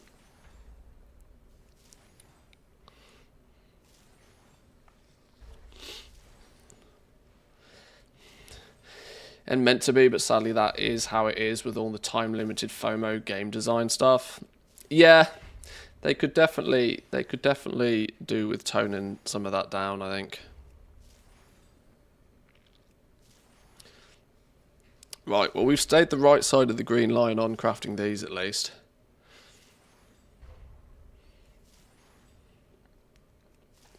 So much so that I wonder if it's worth crafting a handful more whilst we still have the buff up for 5 minutes. Extract most value from it. We'd need a couple more 100 core alloys, wouldn't we? 200 more core alloys.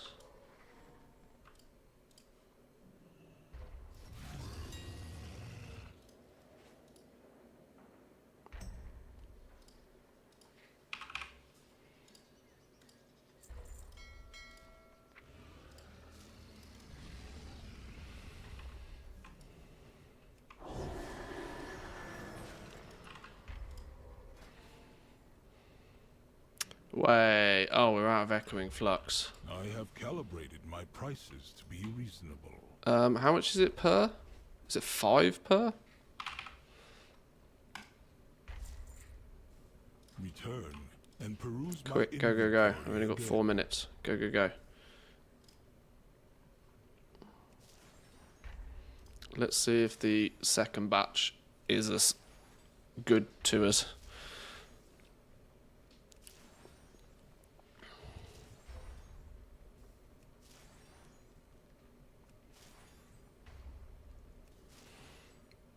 There we go.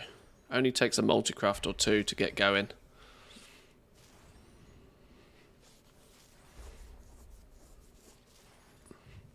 No, little yellow line, come back. There we go. It gets there eventually.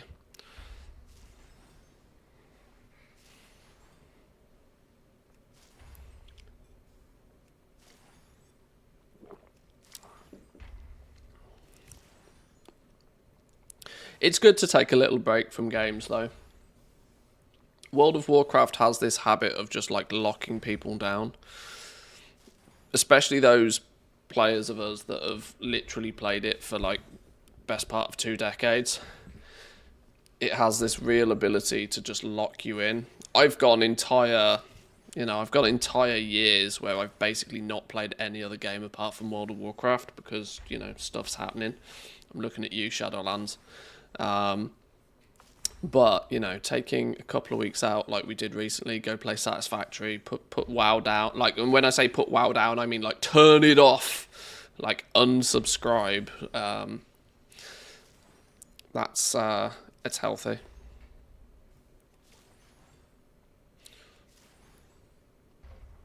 Means you can kind of actually come back to it and it's not like... It's not hell. Because gaming shouldn't be. Gaming should be fun. Come on, hit the green line. As long as we stay between the green line and the white line, I'm happy, but I'd prefer it if we were closer to the green line. I'd prefer it if we beat the green line. With a ever-burning ignition buff. We are buffed to the hills, min-max as far as you could go. We're only relying on maths and RNG at this point.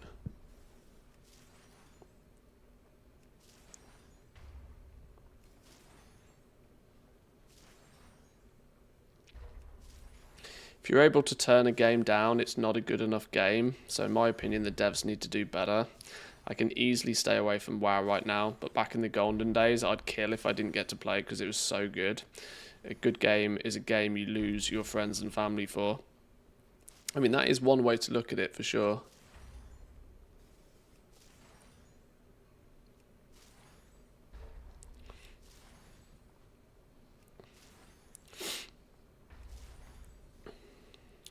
I mean, I've not lost friends and families to World of Warcraft, but there's a little known sport that I believe is quite popular across most of the globe called football.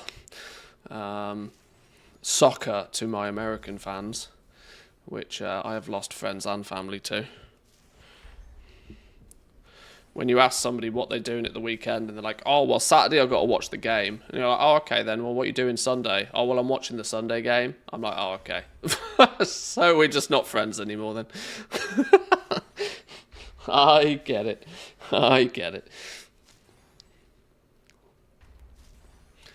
Oh no, me buff's fallen off. I'm gonna struggle to keep anywhere near the green line with me buff falling off.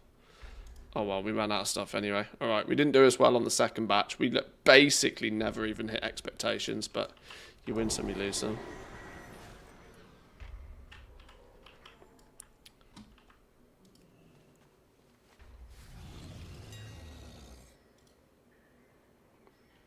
What the Christ?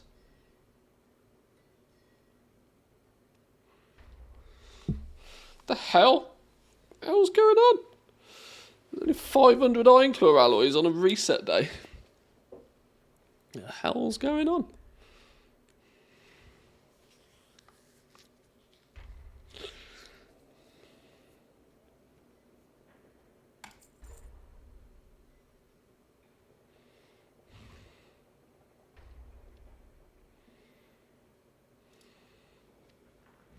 So difficult not to do things about these. People do be stockpiling, clearly. What's next on the list? We should go have a little bit of a look at enchanting, shouldn't we? Enchant's been doing some wild things the last few days, so this could be interesting. What's the weekly? Oh, 1 crystal. It's a week we actually do it then. May rook nor ram Have 1 crystal. Off you go. That's the easiest 3 knowledge points.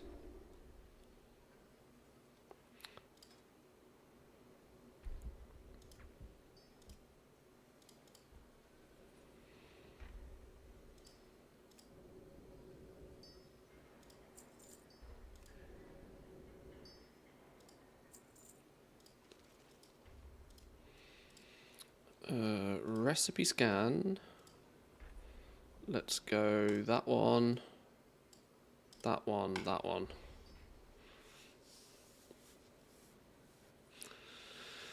Any items you think will spike like crazy on patch release? Well, the items that are going to spike like crazy already are. It depends where you it depends where you consider your starting point, right? Those smart people who spent a lot of gold 6 to 8 weeks ago are already reaping the rewards, and actually should be proactively selling right now to this second wave of people that are like buying for the patch, right? Feasts is always one that goes to the moon the second the raid launches, because a handful of people will just buy out any supply, and for the raid launch day it will go crazy. But I think when it comes to like potions and flasks, there's probably a little bit too much stock for people to do anything too crazy, but there is plenty of crazy people out there.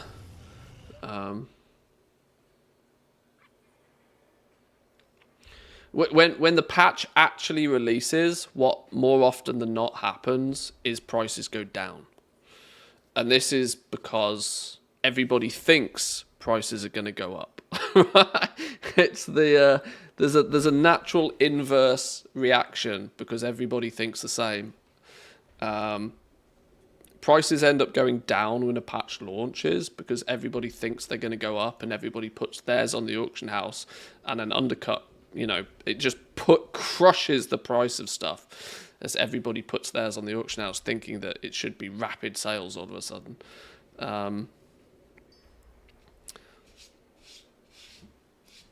There's a strong chance that when the patch launches next week that I actually might start buying again, not selling, because there'll be quite a few things that will get tanked because everybody will have stockpiled them. Everybody will be stockpiling them like this week or last week, expecting them to go to the moon next week, when it just won't happen.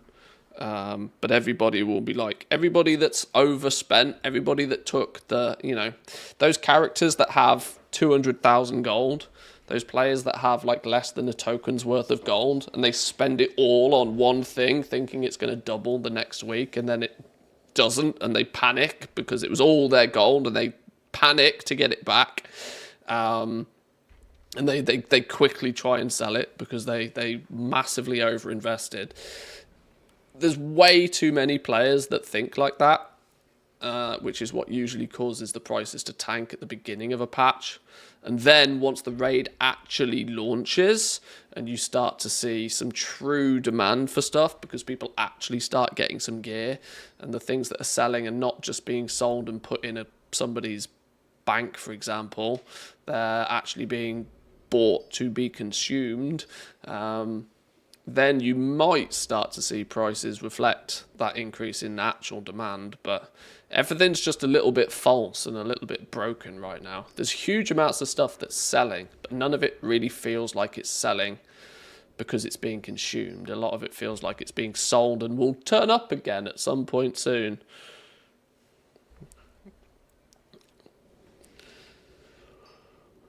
But people do love a good speculation.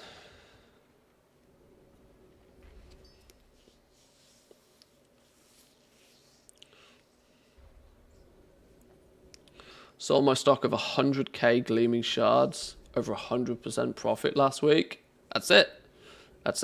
Sell to the speculators. It's been tried and tested.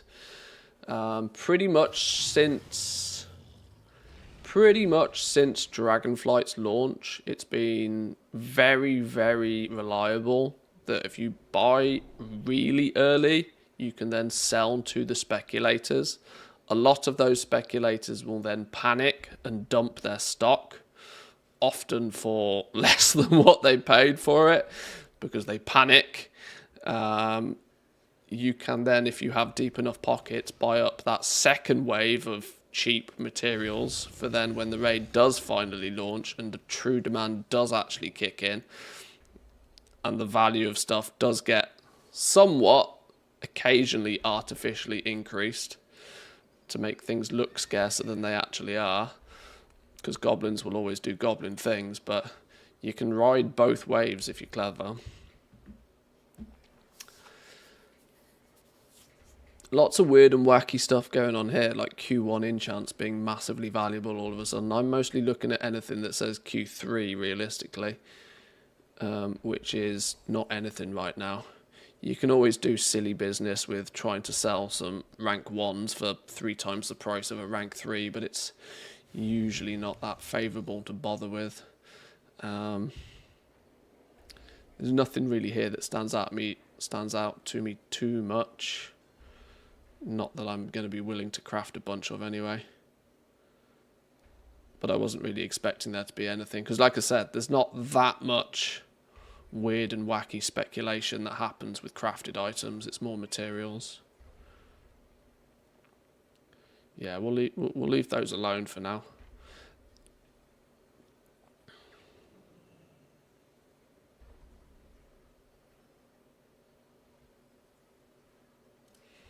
Didn't expect to do much with enchanting today.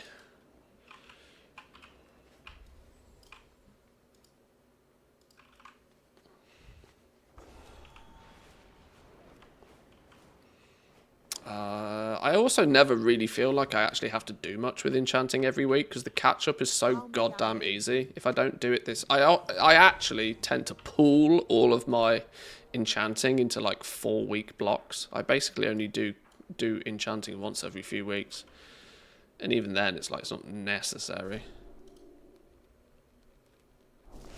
I don't think I even have books on this dude, do I? I don't even have books. I have an Blacksmithing extensive books supply are of worth goods having, for though. Outlanders.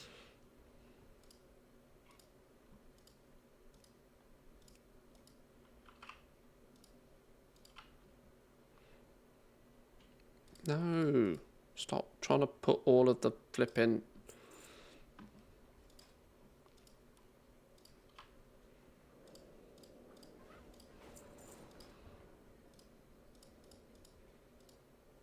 Oh, now I've cancel.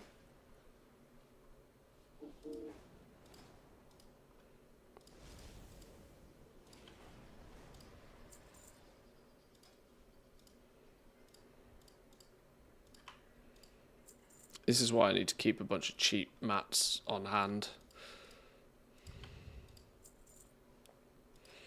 I'm not going to bother with enchanting books.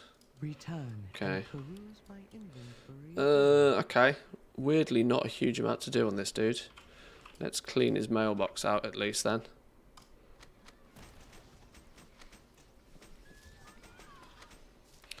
Put some stuff back up.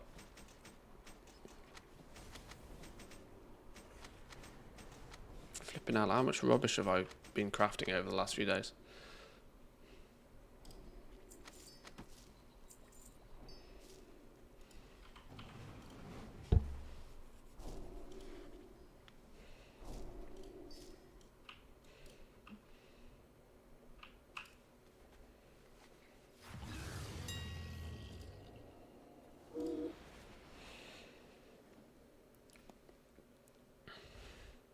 Does Vault Gear increase in item level next week? I don't know how the Vault works next week. I don't know how the Vault works next week. I don't. You would still presumably get this week's item level bandings, because the rewards were earned this week, this patch. It's going to make your vault basically non-existent next week. Still season 1 loot. Yeah, okay, there we go. Yeah, I can't imagine you can do a bunch in Season 1 to then magically get a high item level Season 2 gear. That would actually feel really weird.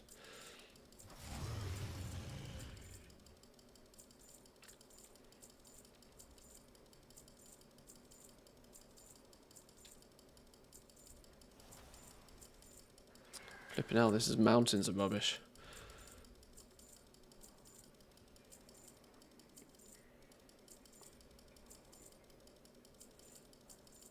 Well, if you don't post it, you don't sell it. Any more for any more? No, that was it. Cool. That's easy enough then. There's still a bunch of random rubbish I should be running around farming and collecting on this dude, actually, thinking about it. Wait, hang on. Do I not have the PvP weapons on this dude yet? Ooh, I don't have the PvP weapons. Did I not buy these because they're always really expensive? That's probably why. Skeleton key. That requires me to go do some stuff, but that's alright. Enchanting. You can see how much actual world content I do on this dude by the fact that I've not even got Season 1 crests. Never bothered going and getting or doing anything that even qualifies for them on this dude. Yeah, there's way too much on that list for me to worry about it now. We'll deal with it tomorrow job.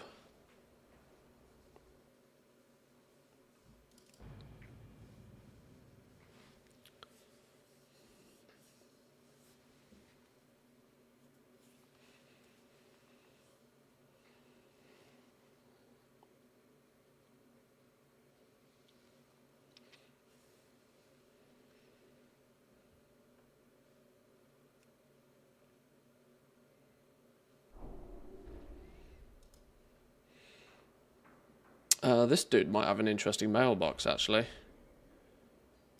We did a bunch of, well, I say a bunch, a little bit of thaumaturgy yesterday, didn't we?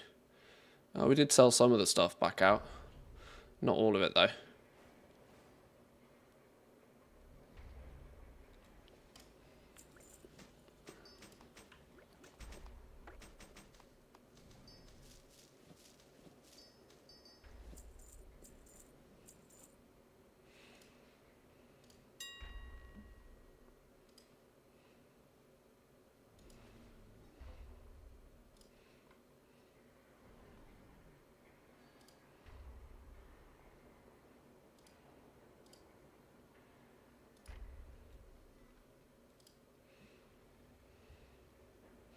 Oh, okay, I know why. Yeah. Alchemy and engineering. Where's engineering on this list? Wait, what? What do we do?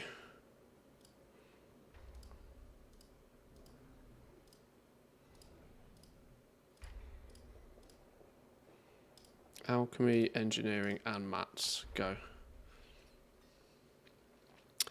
So a website that I can see which recipes I missed, but also shows where I can get them the cheapest. No. Unless Data for Azeroth has added a cheapest price option. Data for Azeroth is probably your easiest for tracking which ones you don't have. But I don't think it also will tell you where's the cheapest to get it. You just need Ouroboros Exchange and Data for Azeroth next to each other, and you'll probably be able to do exactly that.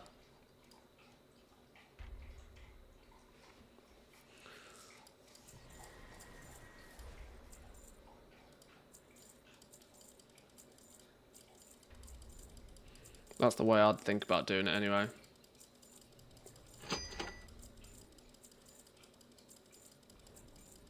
I find wowthing.org/auctions better to compare cross-realm. Yeah, WowThing also has. Do I still use their desktop application? I think I do.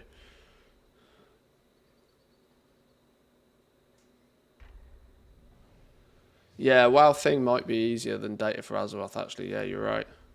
And if you use the little WowThing desktop, WowThing sync,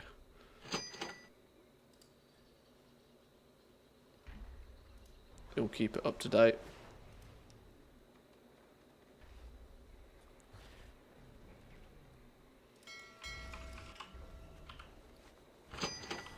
Right, let's get some basic stuff done for the week. Then we'll have a little look at thematages. This is the last tune on the list. What brings you here?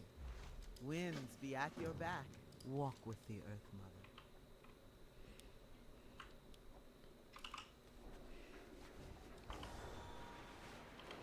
We'll do engineering first because it's often a pain in the ass.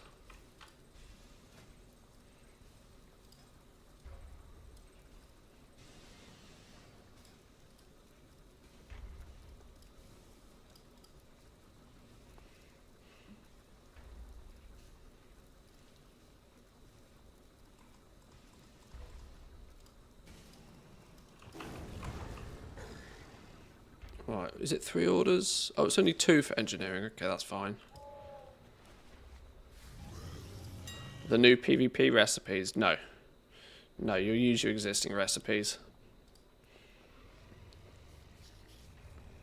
There's new... Oh, I want to call them medallions every time. They're not called medallions, are they? Heraldries?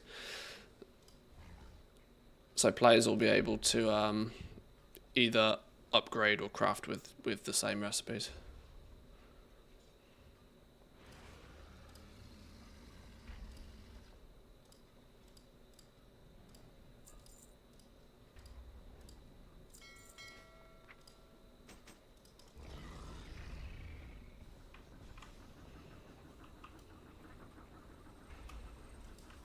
It was kind of weird that they didn't do that in Dragonflight, if I'm honest, because they'd figured out that giving everybody a whole new list of new recipes just leads to massive amounts of recipe bloat.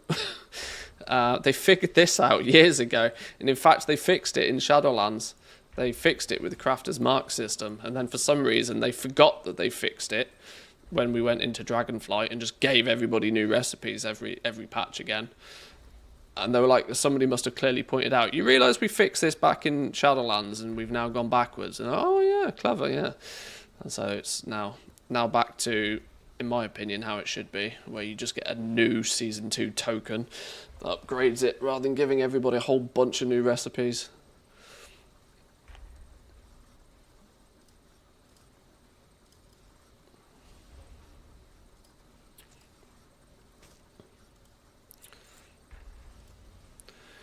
I still think they got a lot wrong in Shadowlands with the professions, but there was also a lot of stuff they got right. Like the Crafter's Mark system was pretty smart, generally. The Crafter's Mark system made it really easy as well for them to implement new stuff for crafters to chase after each patch, which is another reason to why I'm amazed they don't seem to have copied that same theory. And it's literally right there. But they've, in essence, chosen to do basically nothing with it. It's really odd.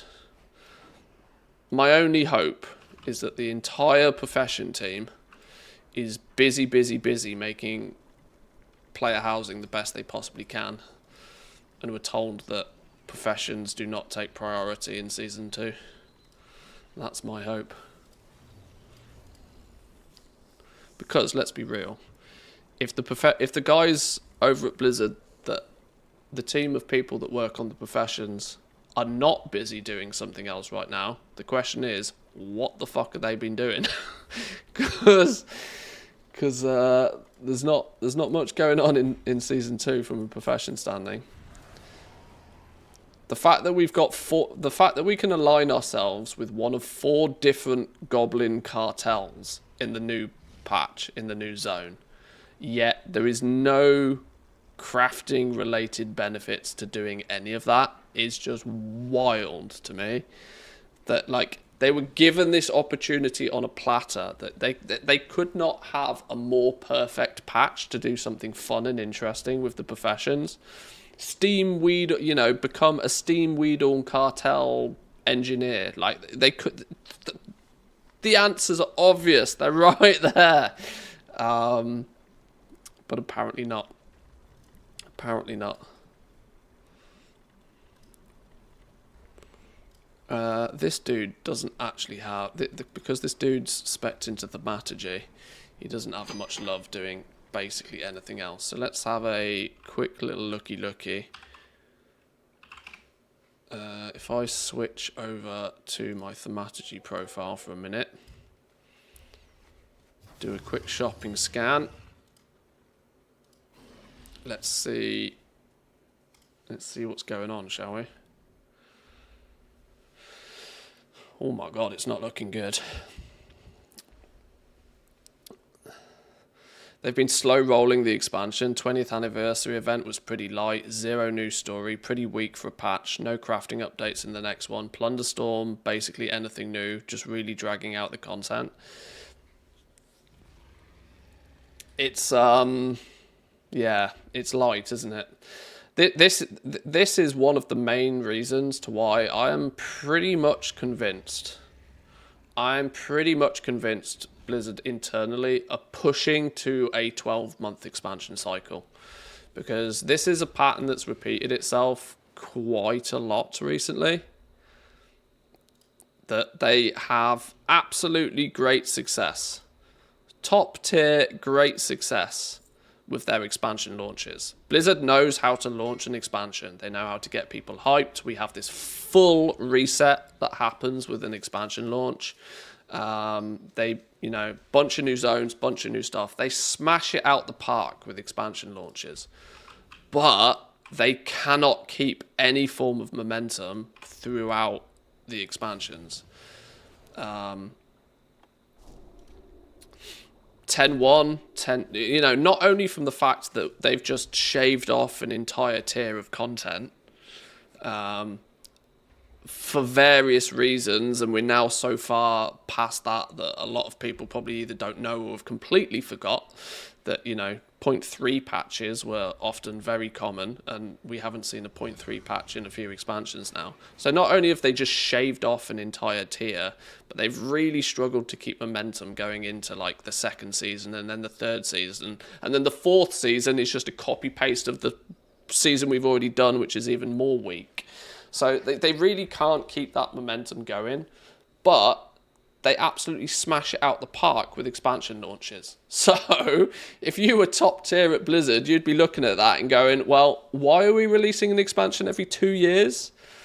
Why are we not releasing an expansion every, you know, keep it to 2 to 3 concise tiers of content and story, and then we'll do another expansion. Why are we dragging this out for 2 years?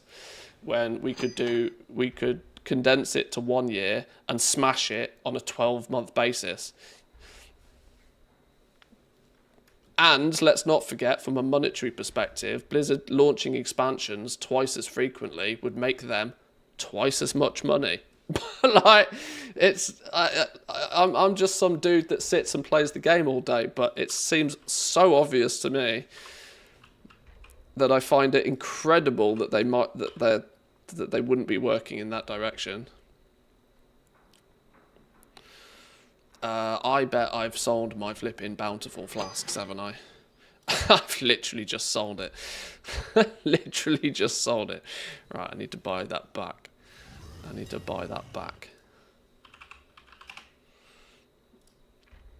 I probably can't buy my own auctions either, can I? It's going to have a hissy fit now. Oh, it's fine. Quick hands. I've probably sold my quick hands potions as well, haven't I? What a donut. I need to change my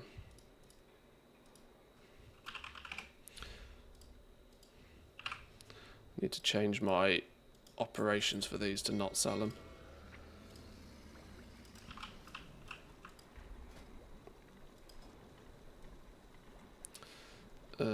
Right. Thaumaturgy. Myco Bloom.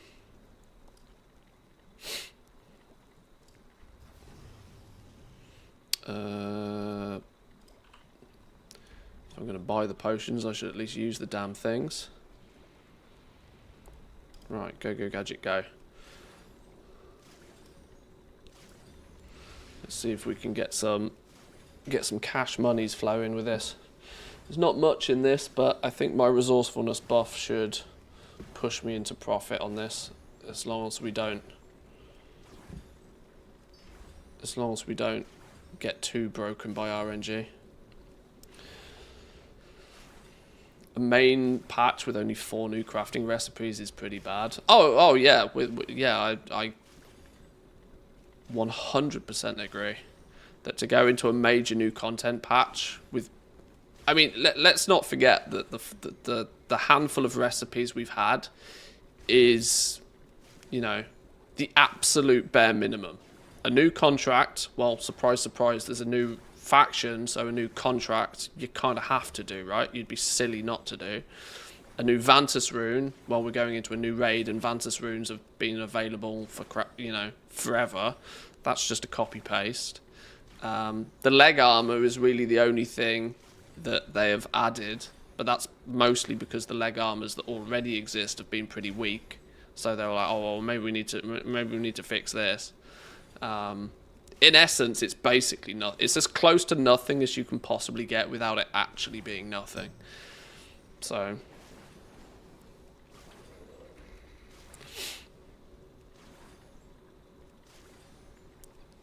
I can only guess the theory is that players should be still working through Season 1 stuff by proxy of the fact that there's like 6 months worth of effort that needs to go into professions these days to get them capped.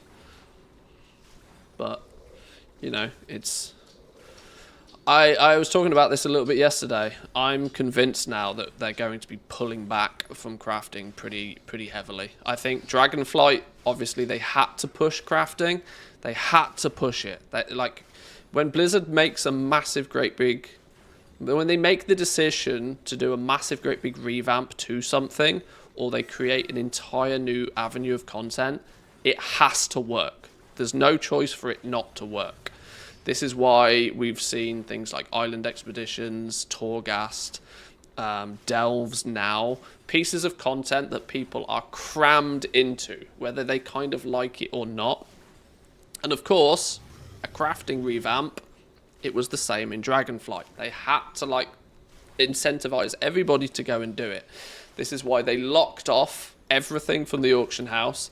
So you have to do the work orders. You have to engage with this new crafting system because they've spent all this time and money developing it. There's no room for failure at Blizzard. It has to work. So they have to cram you into it, even if you don't really care for it. This is now the second expansion, though, with this new crafting system. It's no longer the headline feature. They no longer need to cram you into it quite as hard, which is why I think we're going to start seeing the claws be released a little bit. Enchanters not doing crests. Big telltale of where it's going, right? Enchanters not doing crests is massively obvious to me that they're kind of loosening the strings a little bit. It's one less link in the chain. It's going to be one step easier for people to make their crafted gear, which has been a massive complaint, that it's far too much like hard work to get crafted gear. Players who don't care about crafting don't know how all of the crafting stuff works, yet they simultaneously are expected to know it to be able to get the crafted gear that they need. So they're clearly letting things go a little bit. So I wouldn't be too surprised if in Midnight we start to see way less emphasis on work orders, a lot more stuff being crafted, being able to be put in the auction house again. Surprise, surprise, the convenient and easy way of getting gear, right? I've been saying this for 2 years at this point. And I think we'll see a massive toning back on the complexity of the professions in Midnight. Because they kind of have to. They kind of have to, because the vast majority of players hate the crafting system. And when everybody is, you know, they've got two options. They either tone back the complexity of crafting to make it easier for everybody to use, or, and the direction I really hope they don't go in, is they just basically make crafted gear endgame not a thing. They just completely pull back and make it so that crafted gear is like 10 item levels less, and so it's basically a nothing burger. They can either make it easier for people to engage with, knowing that everybody has to, or they remove the reason for people to engage with it completely, which is not the direction I want them to go, because of course I love playing with it and stuff, and you know, it only works because people need it. If people don't need it, then it doesn't need to work.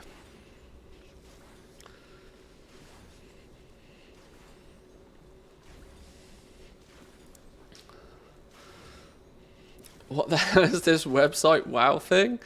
Oh, it's really cool. I don't showcase it much on stream, but I've pretty much nearly always got it open in a tab.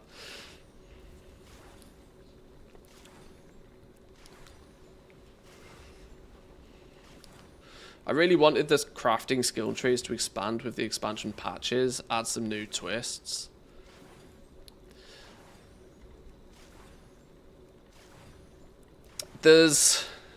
Yeah, that creates difficulty.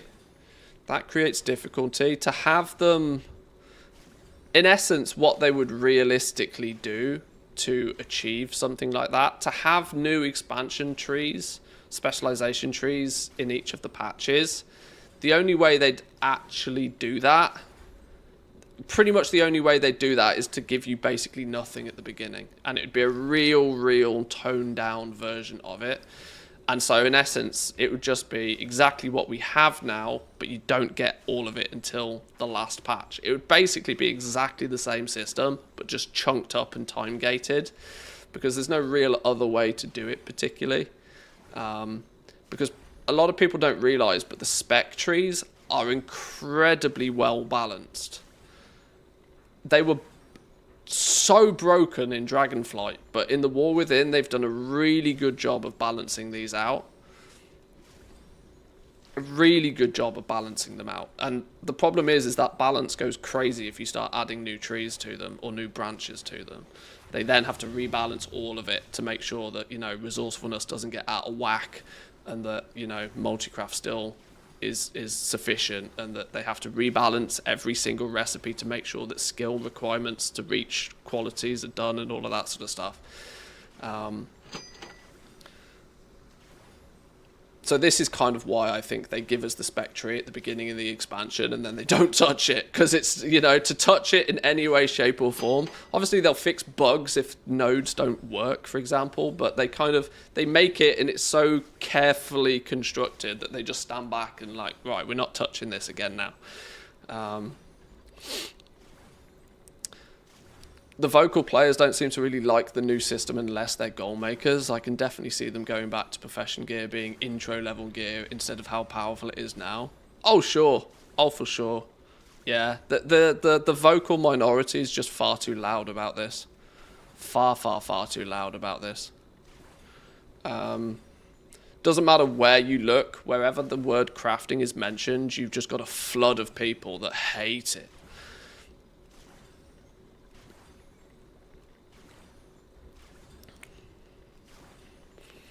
You want to see WoW thing? Let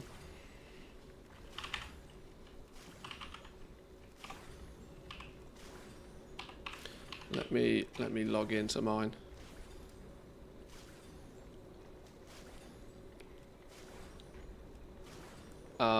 It's really nice for like tracking all of the gold you have on characters and where your standings are and stuff with them.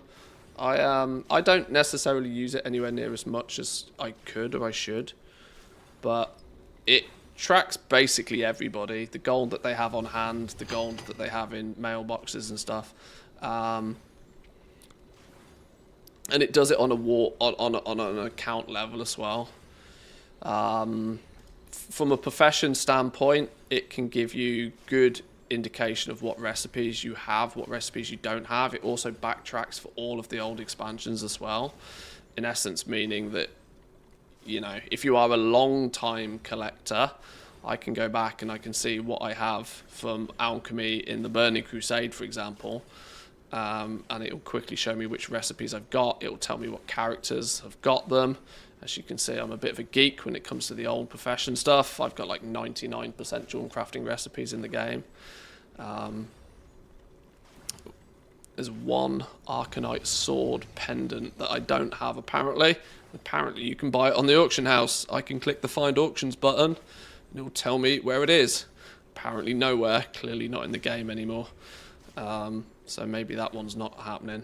But yeah, you can go into the auctions, you can like, okay, what pets am I missing? And it will show you all the pets that you're missing.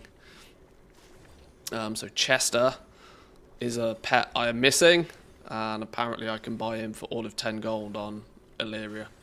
You know, and you can go and do shopping for the stuff you're missing there as well. There's lots of cool stuff you can do on the website. Good, real good for collectors. Real good for collectors. Not necessarily sort of like, I mean, there is leaderboards and stuff, but the main focus is more on helping you find the stuff that you need. Do I need the add-on? I would use the add-on. Otherwise, you've got to manually upload your add-on data. It does it taps into your BattleNet, but the add-on is definitely useful to have. So then it's just automatically updating. There's a little desktop application you use that syncs when you close the game. This thing, wow thing sync. If you use that, it just runs in the background. It's a tiddly little program, but it's all good.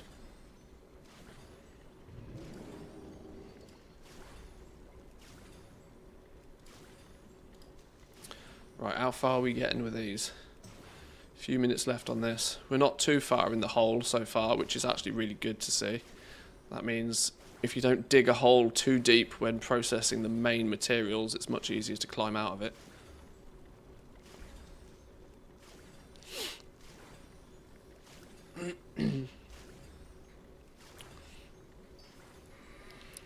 It's that AVG, remove that junk, you don't need it, it eats resources.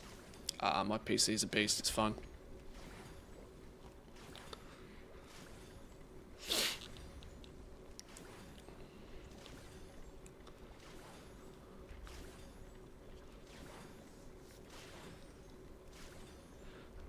Which character was it that had ancient rep? Wow thing. What character has that random thing in his bags? Wow thing. Which guild bank did I leave that 5 million in? Wow thing. Yeah, it's pretty good. It can help you fix most stuff if you're hunting something down or.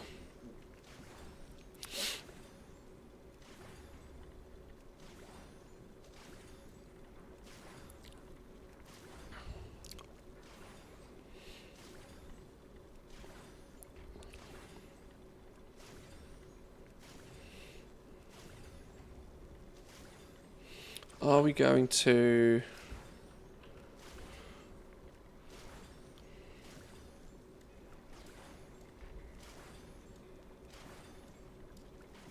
Are we going to reprocess anything after this, do we think? We're predominantly getting weaver cloth, which is actually massively up at the moment. So that's probably just going to be an insta sell. Q2 dust is also up right now. Yeah, it doesn't look like we have any candidates for reprocessing. This will all just get shifted. Bismuth Q2 is the only one I might consider smushing again, but actually it doesn't look like it either. We'll just sell all of this.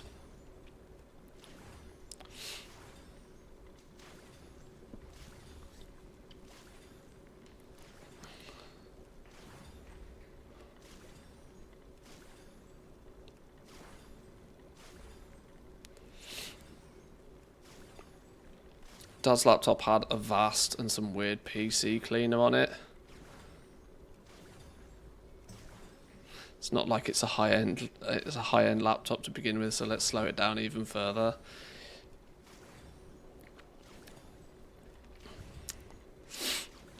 Yeah, on lower end hardware, these little bits of software are basically bloatware, but my PC is fine. Right, this is nearly finished. Let me quick ad break. I'm gonna go grab a drink, and then we'll smush the rest of it and see if we can make some moolah.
Alrighty. Told my dad many times over the years not to download shit like that, but he didn't listen. Every time I removed it, he just got them back for next time.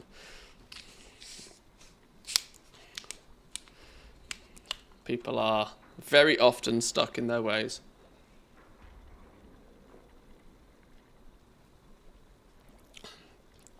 If you ever feel down, come here, hang out and annoy Mantheus. Wise words. Wise words. We try and keep things chill. This is why I try my absolute best to avoid things like politics and drama, unless it's within the four walls of Azeroth. Right, let's smush down some of these things. This is where we might actually start making that money.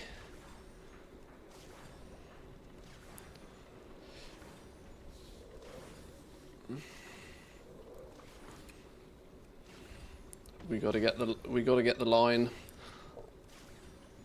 We got to get the line up a little bit.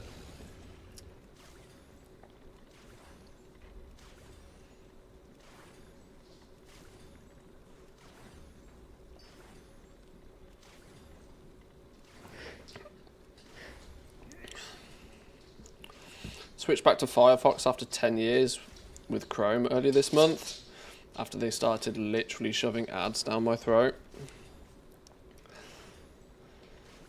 Yeah, Chrome had such a good reputation for ages, and I still, unfortunately to this day, rely on some integrations of Chrome so heavily that I can't let it go. Jack complains at me all the time for still using Chrome, but it's a hassle to change, and the reality is Chrome doesn't actually annoy me that much that I'm willing to bother changing. Chrome is like a bad relationship. Sometimes you just deal with it.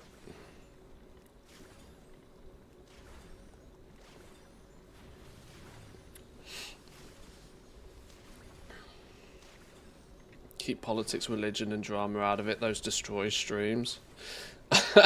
It's crazy good for views, but you are right. The long term of it, it's just problematic.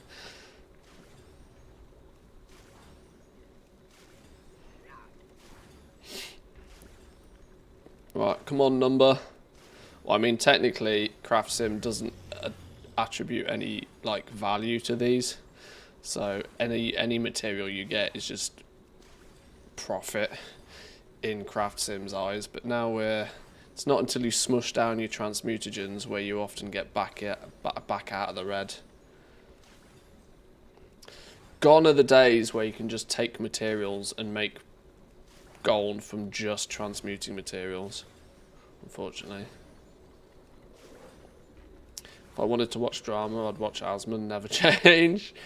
Yeah, good old Zach is really on one at the moment, isn't he? Flipping hell. Asmongold is making a name for himself, that is for sure. I use Edge, love it with Copilot, but Copilot have been making some mistakes. Still prefer ChatGPT to actually research stuff. Vertical tabs are so good, you need to get used to it, but it's great. I'm relatively close to switching out my setup. I've got 3 screens right now, and I still probably plan on keeping 3 screens, but I do plan on making some changes. I want to upgrade my main monitor to a 4K monitor. 1, because it's much better for productivity purposes, and 2, because I want to. But secondly, I want to switch out one of my monitors to a portrait monitor. That's where something like vertical tabs could actually also be quite good. I want my OBS and my Twitch dashboard and my chat all on one vertical screen. So I can fit in a bigger main monitor, but not have it flipping, 7 feet wide. So vertical tabs then might be quite useful. Vertical tabs are the same kind of people that put their taskbar on the side.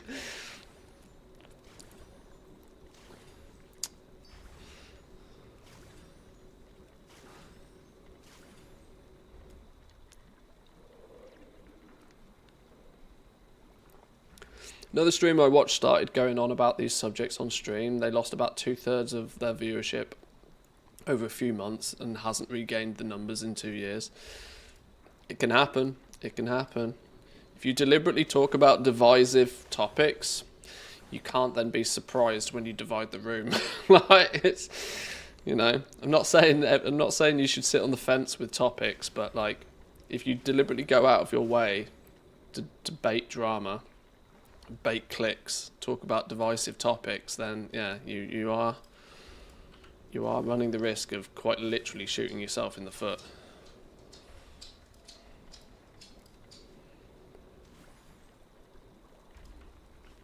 Avoid MAGA hat on stream. Yes, solid life advice there. Solid life advice. You can have political affiliations. I couldn't care less where you politically align yourselves, but I'm certainly not going to scream and shout about it on stream.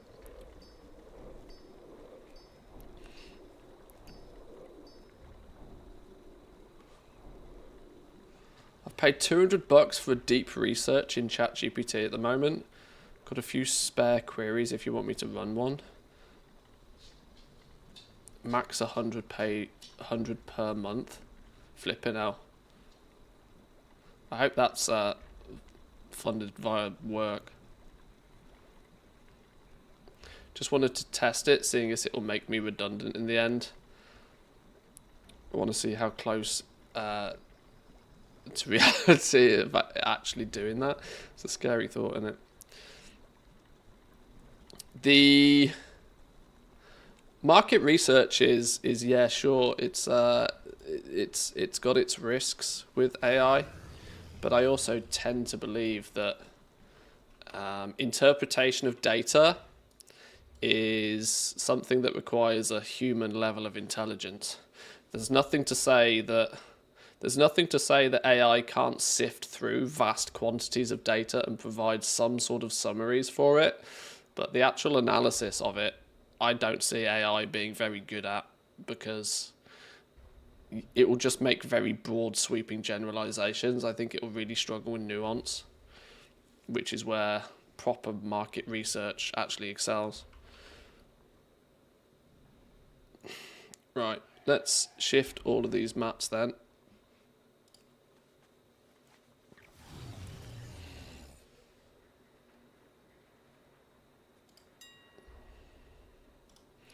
Right, some blasphemites. Let's get some blasphemites on the AH. Let's get some bismuth. Bismuth. Stack it in there.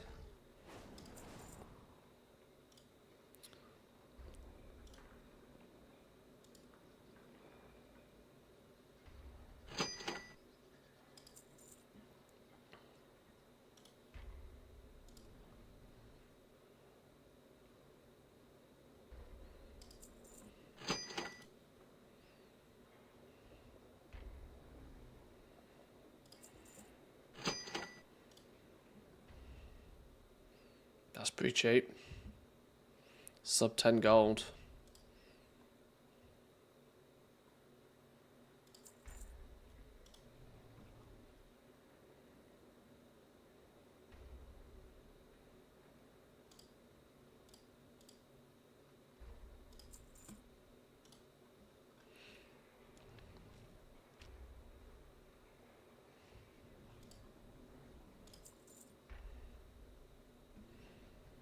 Loot Fever TV says, Stanley, which AIs are the best at the moment?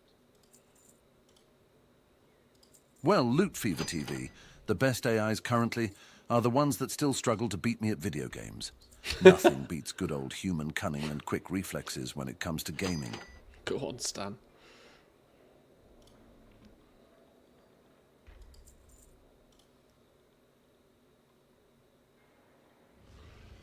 Flipping out, that's worth more than it was a minute ago.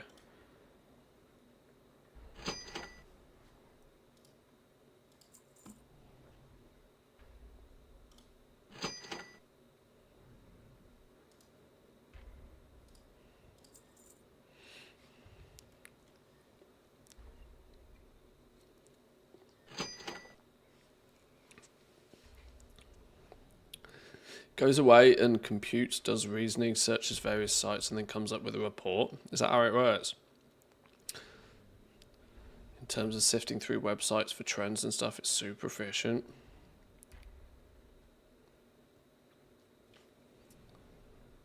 It makes up stats if it can't find them.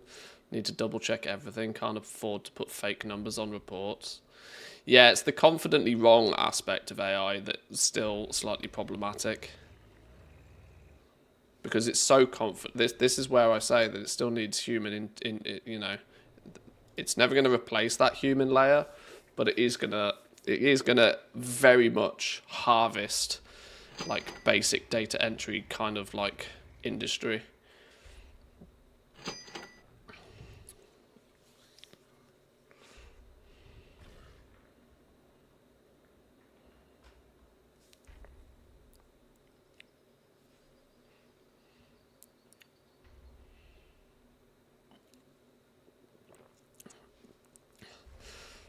Pose a complex WoW related question. Well, so you want to try and pose something that doesn't have a defined answer. Like asking it something like, what is the sweet spot? What is the sweet spot for item level? You know, what is the sweet spot for item level of gearing? You know, relative to how much time it takes you to achieve and what level of performance it can provide you. You know, something where there isn't actually a truly defined answer, that it's a little bit open to interpretation, but it's not something that it could just Google and find on a website sort of thing.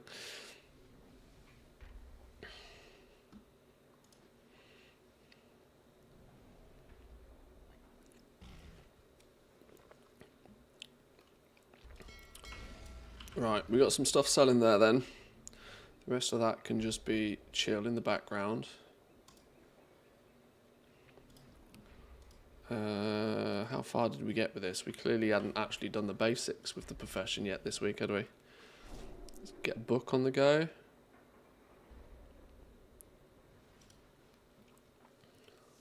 I'll ask it for an efficient supporting strategy for farming them. Yeah, the sweet spot for a reasonably achievable item level without excess requirement on, without heavy requirement on others to achieve sort of thing.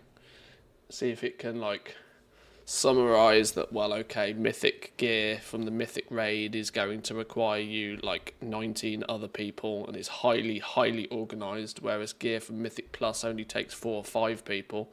But does it weigh that as more value? Does it consider that finding that group of 4 or 5 other people to be advantageous enough over just farming delves weekly to slowly chip away at getting your heroic gear sort of thing? You know, we as humans can sort of try and, you know, put our brain into gear to figure that out, but when AI can start to do that sort of level of complex thinking, you then know it's quite powerful.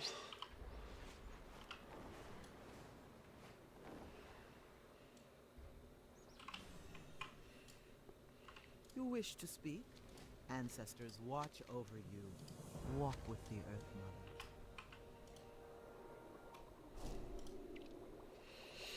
Mother. Anything in the mailbox? Negative. Right, that should be a few more knowledge points. I was putting points in goggles and I can't really remember why, but if I put some in, I might as well finish the adventure.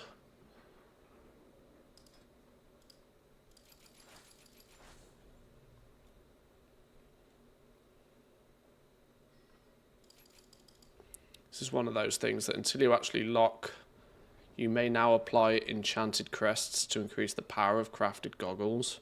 Yeah, 1 point in here is useless. The entire node is useless until you've got 30 points in, because you're not going to be crafting anything for anybody until you can use crests.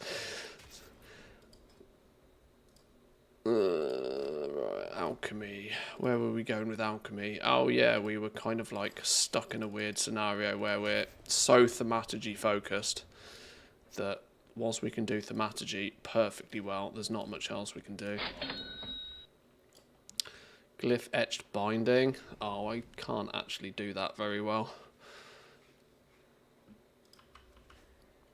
This is also the stage I want to get to with some of the stuff. Now, I don't do many work orders, but I want to make sure that I only advertise that I can do a work order once I can, like, min-max it. There's no room for quality 4 in the game anymore, unfortunately.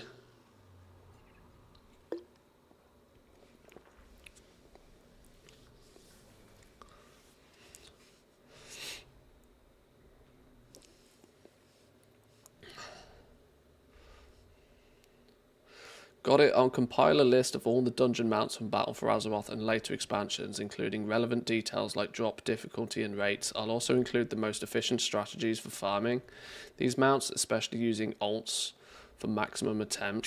Says, Stanley, what do you think will be the theme of the next WoW expansion after the World Soul Saga is over? Please be specific. Oh, Stanley's only ChatGPT 3 or 3.5. He won't know. Judgist. My crystal ball tells me the next WoW expansion will focus on the Great Gnomish Bake-Off, where players must battle it out in culinary challenges to save Azeroth from a sugar-induced disaster. Absolutely. Quick, sell it to Blizzard now. The Great Gnomish Bake-Off. It'll be rife with controversy. Oh, dearie me. Stanley, you actually did pull one out the bag there. Fair play. I'll also include the most efficient strategies for farming these mounts, especially using alts for maximum attempts. Additionally, I'll flag any faction-specific or time-gated mounts and suggest add-ons or resources to streamline your farming efforts. I'll get back to you with a detailed breakdown soon. That's pretty wild. That's pretty wild that it even determines that that's kind of what needs to be done.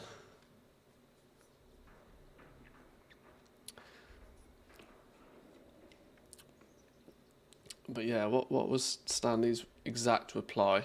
My crystal ball tells me the next WoW expansion will focus on the Great Gnomish Bake-Off, where players must battle out in culinary challenges to save Azeroth from a sugar-induced disaster. Oh, Lord.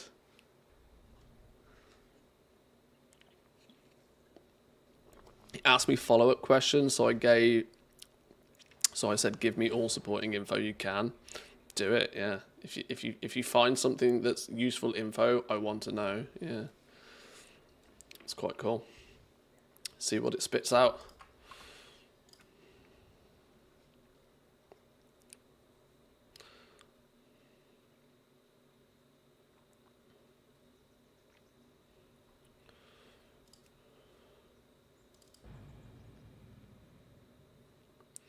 Right.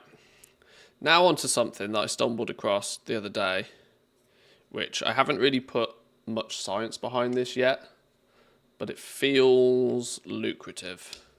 It feels juicy. I'm yet to decide just how juicy or lucrative yet, but this is why we science things. This is why we test things. One of the things that has been quite an amusement to me is that Dragonflight professions can be absolutely obliterated by the use of the War Within tools. So, because of how the secondary stats scale, if you go back to Dragon Isles with your War Within profession tools and accessories, your crafting stats are bananas. Like, actually bananas. This also then goes as far as to apply to things like milling, which, for example, you can have, in typical fashion, I don't have enough herbs to even showcase this because I've clearly milled all of my herbs. But like inks, for example. For example, you may notice I have a lot of shimmering pigments and a lot of serene pigments and a lot of draconic vials and a lot of iridescent waters. This is because I have 42% multicraft on top of 34% resourcefulness, which means you can craft an absolutely ungodly amount of inks from very, very small amounts of materials. And obviously, at every stage, that advantage stacks. So if you take herbs and you mill them, you take those pigments and you make them into inks. And then you use inks for a very specific purpose. You can get your crafting costs to very cheap. Very cheap. Now, I'm putting some maths to this, but the maths requires me to... The maths is requiring me to produce a bunch of stuff so I can actually get some solid data behind it. I think I might have gone a little bit overboard with my sample size here, but it's an interesting little experiment. It just, unfortunately, is going to take me a little time to do it. Don't say things like this loudly. Blizzard might be hearing. Blizzard don't listen to anything I have to say these days. I equally don't say things very loud anyway.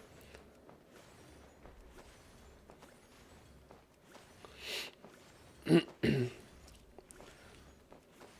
skill is down in the dumpster, so no reaching max quality easily for most stuff. No, true, because yeah, we used to rely. We only have ingenuity now. No longer are we getting inspiration procs, but in many cases you don't need it. You don't necessarily need it. But this to me sort of somewhat feels, in a weird kind of way, very much like old school vendor shuffles, but with a twist. With a twist of that you actually need expertise in two different expansions, with optimized gear from one expansion, an optimized build from the previous, for example. Make the cards very cheap. This is the theory, right? This is the theory, yeah. That if you take control of all steps of the crafting process, that resourcefulness and multi-craft bonus is going to amplify itself. I think you're able to produce the cards very cheaply these days. Now, of course, there's still a time component to all of this. But, you know, at this point, I could step up, walk away, right? It's like as bad as AFK as it gets in that regard.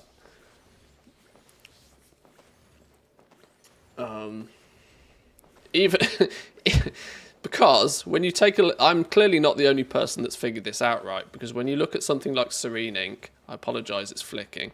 For some reason, TSM still seems to believe that 12,000 Serene Inks sell a day still, and nearly 30% of what gets listed on the auction house gets bought. That tells me something's going on. Like, it doesn't take a rocket scientist to figure out that, well, hang on, why are Dragon Isles inks still selling in ungodly numbers? So I have a sneaky suspicion that when you stack all of these benefits together, you can do some pretty magical things. Now, the problem is I don't particularly have much data on what the cards spit out. I do remember from the early days of Dragonflight testing this, I do vaguely remember that there was up to 25,000 gold cards that you could flip. Now, of course, they're going to be, you know, you can't rely on those, but if you can somewhat break even with the cheap shit, because you make the cards so cheap, there's a strong possibility that this can be a semi-AFK-able system, which, you know, then you just flip a bunch of cards.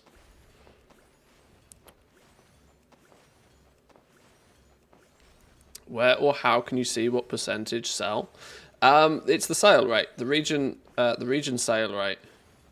So on this Serene Ink, for example, the region sale rate is 0.275, which in essence means what that number is indicating to you is that 27% of what gets listed is seen to sell. So that number can only ever be between 0 and 1, because 1 would be an indication that everything that gets listed sells, which of course you can never sell more than what is listed, so that number can never get bigger than 1. But it's basically a percentage. So 27% of the Serene inks that get listed on the auction house, TSM believes actually get sold. And the regional sale data on that is somewhere in the region of 12,000 a day are selling. So it's a clear indication to me that even though this is last expansion's ink, there's still something going on with it. Let's have a little look at this report whilst this is tinkering in the background.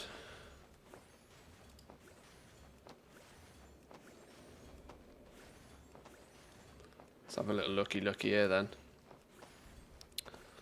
Oh my god. Oh my god. Right. So, let's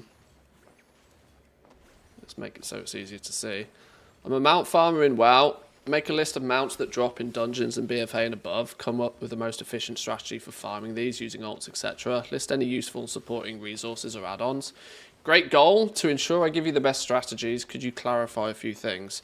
Do you only want dungeon drops, or should I include raid and world boss drops from BFA and later as well? Are you looking for a list of all difficulties that drop the mounts, e.g. normal, heroic, mythic, or only the best difficulty to farm on? How many alts are you working with, or do you want a general strategy regardless of number? Do you prefer solo farmable mounts, or are you open to group strategies as well? Any preference for faction-specific or time-gated mounts, e.g. limited spawn windows? Let me know and I'll put together an optimal farming guide. 1, all of them. 2, any indicators on difficulty and drop rate are welcome. 3, assume lots of alts. 4, prefer solo but advise if groups are required. 5, advise if there are faction-specific or time-gated requirements. Got it. I'll compile and give you a breakdown. So, mount list, BFA or later expansion. This is what it spat out. Below is a table of all dungeon mounts included in Battle for Azeroth, Shadowlands and Dragonflight with their drop source, the required difficulty, their drop rate estimated, and any special requirements. Sharkbait, over in Freehold, requires Mythic Plus, about a 1% drop rate, and it even is citing where it finds this. Insanely Lucky, triple Sharkbait drop. Okay. No special requirements, available to both factions, drops from the end boss or a Mythic Plus chest. And it repeats this for a whole bunch of stuff. Mecha Mogul Mark II from the Motherlode schematic.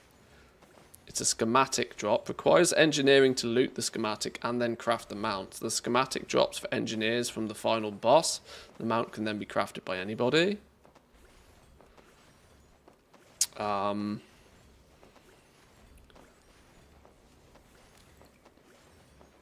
Peacekeeper. It requires hard mode for this, does it not? Or is hard mode not a thing anymore?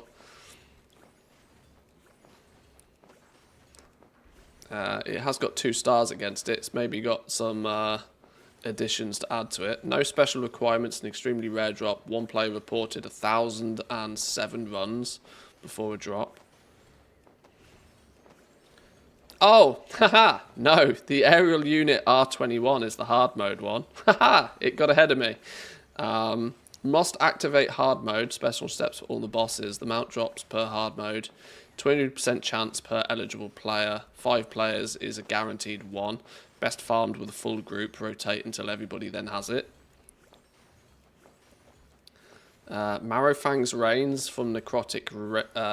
This is another mythic only boss. Very low drop chance as of 2024. Mythic Necrotic Wake has a daily lockout instead of weekly for more attempts. Well, that's kind of cool info to know. It's pulled that from the Blizzard forums apparently. Alright, well that's pretty good. Farming strategies and tips. Maximize ults and attempts, because most of these mounts have a very low drop rate, 0.5 to 1% chance per kill. Running the dungeon on as many characters as possible will increase your weekly attempts. For Mythic Lockout dungeons, you get 1 loot attempt per character per week. Although some older dungeons will now reset daily, e.g. the Necrotic Wake in Shadowlands was changed to a daily lockout. If a dungeon is available in Mythic Plus or during a time walking event, you can farm it repeatedly in the same week, since Mythic Plus dungeons have no weekly lockouts. Solo versus group farming. Most BFA and Shadowland dungeon mounts can be solo farmed at high level. A level 70 plus with good gear can comfortably solo Mythic BFA dungeons and even Tazavesh on hard mode in many cases. Solo farming saves you having to share the loot, and personal loot means you have your own independent chance at the mount. However, grouping doesn't reduce your personal chance. Each party member can still separately receive the mount, e.g. multiple people got shark bait in just one run. So if you prefer a group or can't solo a specific mechanic, don't hesitate to bring friends. Kind of good advice. A few mounts do require or are easy with a group of or special steps. So there's the hard mode in Operation Mechagon. Tazavesh is hard mode for the Gear Glider. Plaguefall Slime Serpent. This one is strictly solo. You must be alone when killing the last 2 bosses on Heroic or Mythic to trigger the mount to spawn. Plans to bring a class or spec that can self-sustain is needed. At level 70, this should be very easy for any class. I remember farming that one, actually. Faction-specific dungeons in BFA. King's Rest was originally Horde only, and Siege of Borealis was Alliance only. If you're farming the Mummified Raptor Skull, you'll need to use a Horde ult or have a Horde party leader to zone in with. Cross-faction instances are now supported. It's pretty damn good, this, considering this has been spat out by AI. It's, you know, it's doing its research, it's figuring shit out. To save time, park your ults near the dungeon entrance so you can quickly log in, clear the dungeon, switch to the next character.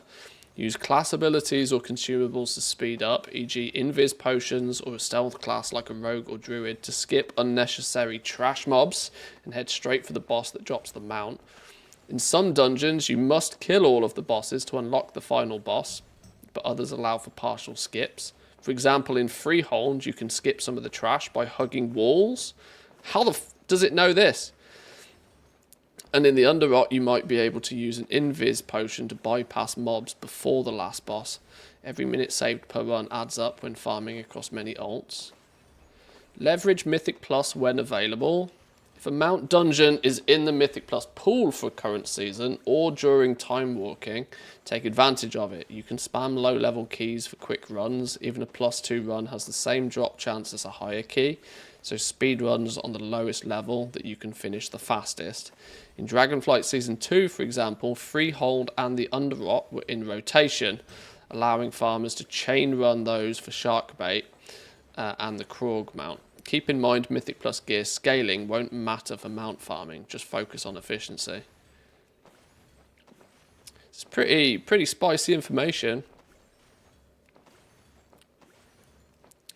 Added recommendations on add-ons and resources for mount farming.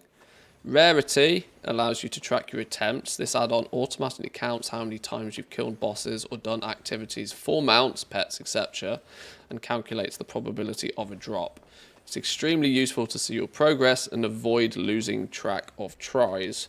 Rarity supports practically every rare mount in the game out of the box, and will display your attempt count and how quote-unquote lucky or unlucky you are so far.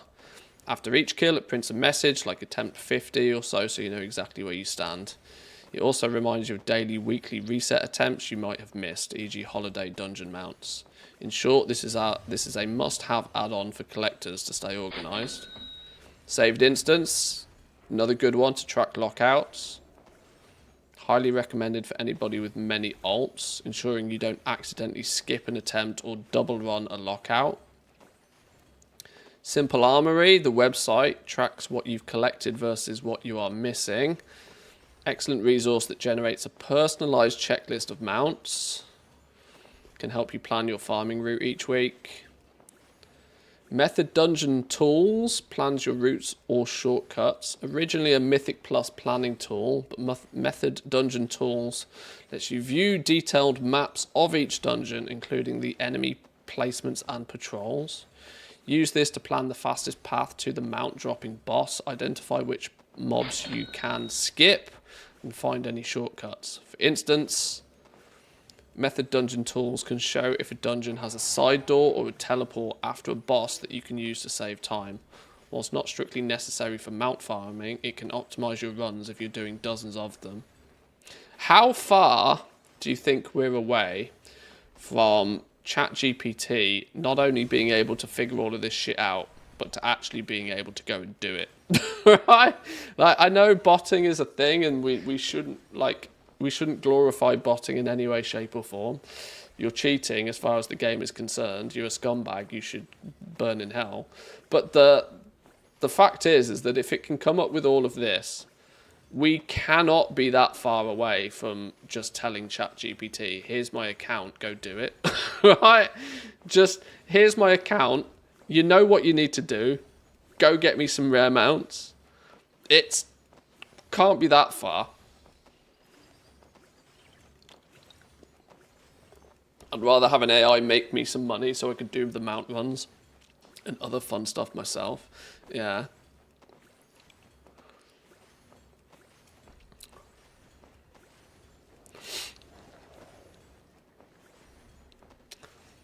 Ask it to summarize more.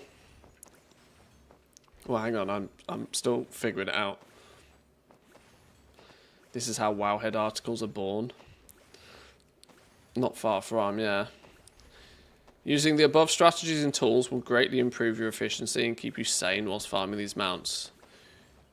Good luck, and may the random number generator gods favour you on your mount hunts. Lovely. It claims to have checked 16 different sources. Favicon MMO Champion. Warcraft Mounts, Icy Veins, WowDB.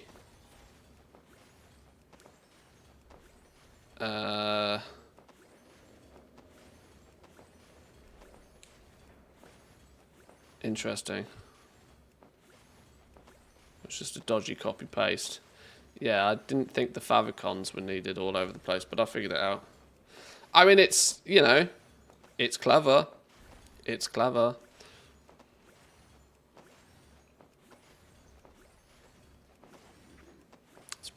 It's pretty smart. You know, if you had no idea where to start, it's more than a good start. It's pretty impressive. Like I said, the scary thing is when it gets to the point where it's like, right, now go do it. And it just, off it goes. Off it goes. Trundles into the distance, comes back,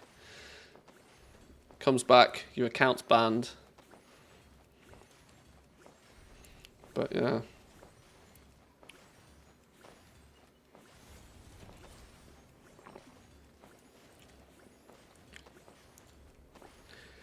You can see why I think it will take my job by version 3. Well, the fact that it can spit all of that out, yeah. Just think about it from the perspective, if you ask another human to go and do that, you are looking at a couple of hours minimum work of somebody who's already knowledgeable in the field. So if you're looking for expertise from somebody that's already knowledgeable in the field, plus to write you a summary report like that, you can't get another human being to do that for you for less than $500.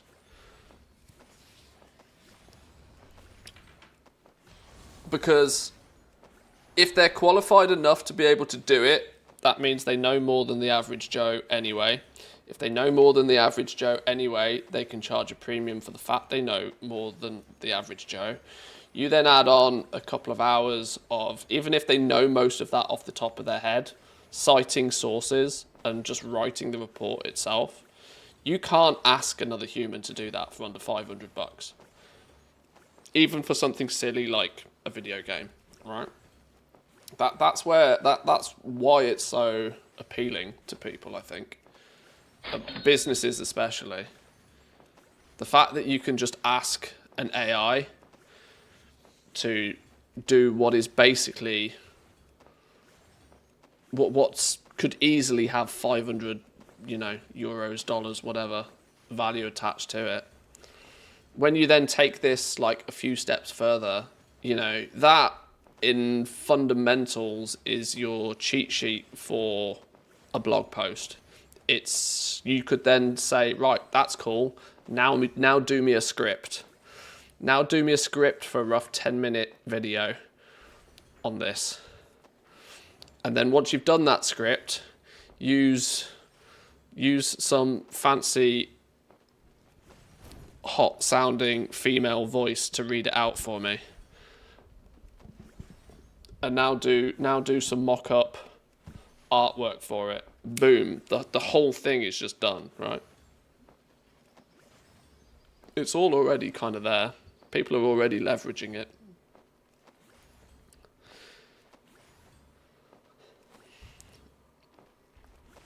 Manthius is primarily known as a prominent figure in the World of Warcraft community, particularly recognised for his expertise in gold making within the game. Here are some key points about him. Oh god. Content creator. Manthius is active on platforms like YouTube and Twitch, where he shares gameplay tips and strategies related to World of Warcraft. His content often focuses on gold making techniques and in-game economics. He's known for creating a community around wealth generation in WoW, often referred to as the richest community in World of Warcraft. This community aims to help players maximise their in-game earnings. It's stolen that from my Patreon page. I know that for a fact because I wrote that. Self-proclaimed, by the way. Community builder. He's known for creating a community around wealth generation. Yeah. Gameplay focus. His streams and videos typically include gameplay elements such as enchanting, jewel crafting, and alchemy, which are all skills that can be leveraged to generate gold efficiently.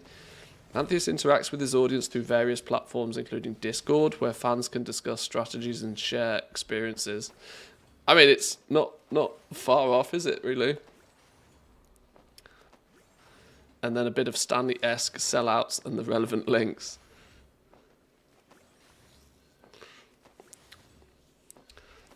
Active on YouTube. Lies. Yeah, my YouTube's in the bin. That's quite impressive, though. Hang on, we seem to have slowed down in the background. What's going on here? These serene inks ain't going to craft themselves. These are not going to craft themselves. Where's my potion gone? There it is.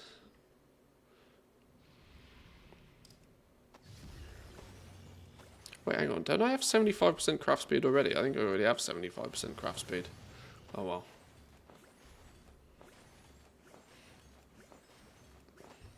The problem is after I've crafted 7,000 serene inks, I then need to turn them all into cards. And then we all need to flip them. This is seemingly quite time-consuming a process, even if it does result in any profit whatsoever. Ask ChatGPT who you are. Well, Chalida's already done it. Seems to have got it pretty spot on. With video script and thumbnails for the videos. Oh my god. Hang on. Script and thumbnails. If it doesn't start with "How we doing, boys and girls? Matt is here. Welcome back to another video." It's wrong.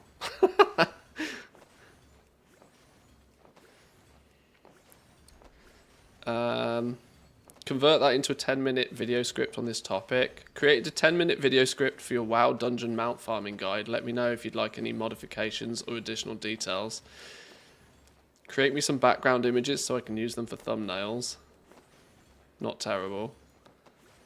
Here's some high quality fantasy background images you can use for thumbnails. Where's the script? Oh, removed from the shared conversation.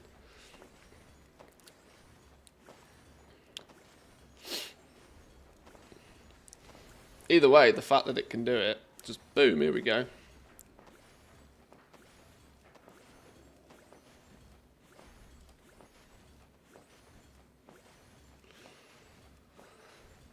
Intro scene. Background, a montage of epic WoW mounts flying and running through Azeroth.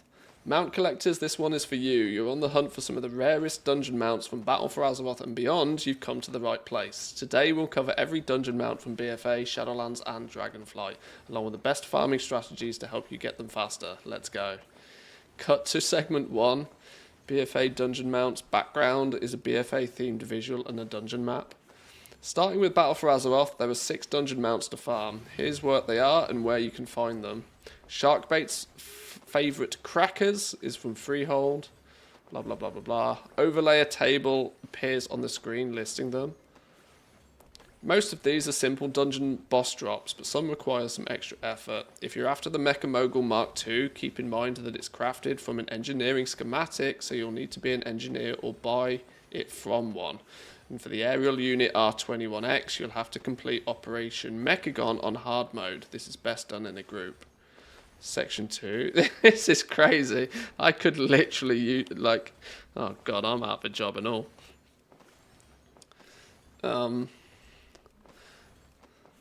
The slime serpent is one of the easiest mounts to get, but there is a catch. There's always a catch. You must solo Plaguefall on heroic or mythic and then return to the 3rd boss area to claim your prize. If you haven't grabbed this one yet, go do it now. And for Dragonflight, we have the Quantum Courser, which drops from the Dawn of the Infinite final boss. Is that not bugged at the moment, by the way? Is it not I think this is bugged at the moment.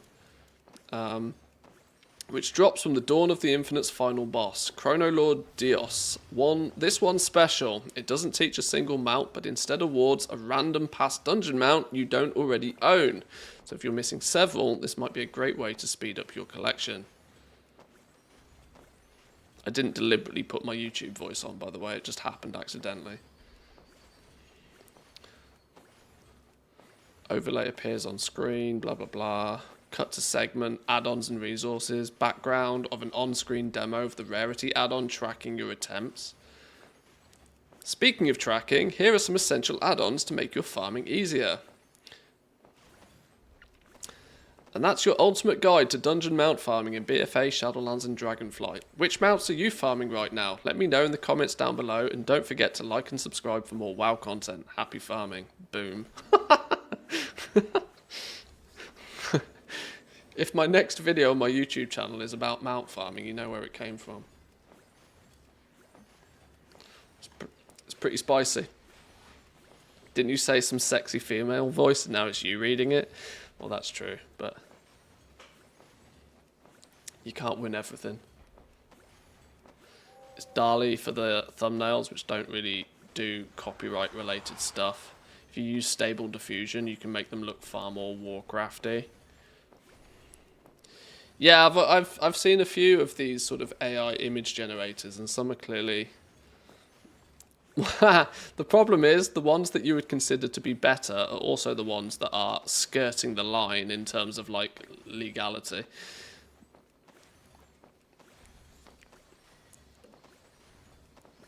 A lot more so, anyway. You should do a video on using AI with WoW gold making. On how correct it is. See, the thing is these days is as we were looking at it yesterday. That guy, I can't remember. I apologize because I can't remember the name of the guy. But the guy we watched a video of yesterday is a prime example of that. You can know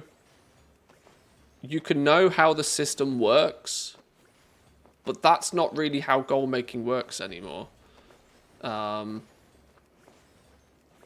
That's not really how the system works per se.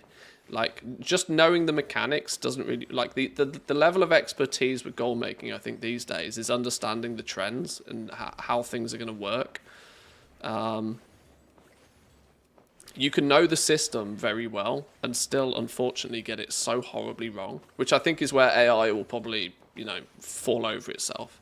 AI will tell you that, oh yeah, just go farm herbs. go farm herbs, run some dungeons, sell some shit, right? It's not gonna do too much more than that.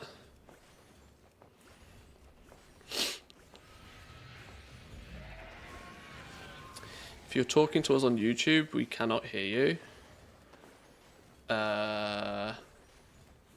Team YouTube, can we confirm or deny? Why wouldn't there be any? There's definitely audio on Team YouTube. Yeah, there's definitely there's definitely audio on Team YouTube.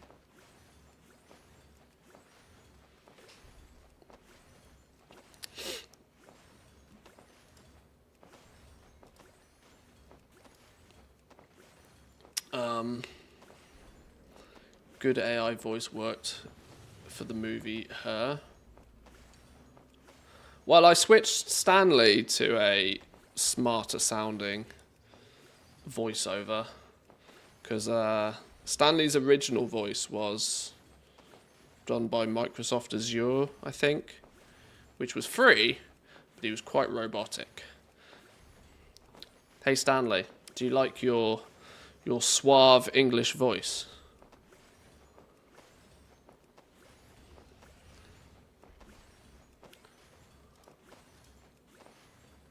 Oh, I must say, my dear friend, I do indeed fancy my suave English voice. It adds a touch of sophistication to my gaming antics and witty banter. Witty banter. Witty banter. Yeah, I switched Stanley over to... I use Elvin Labs for Stanley's voice. It's more expensive. Well, anything's more expensive than free, but it's... Good AI generated voiceover is still not cheap, and even good ones are not great. Some of them are like really ropey, and all the free shit is just like still very robotic.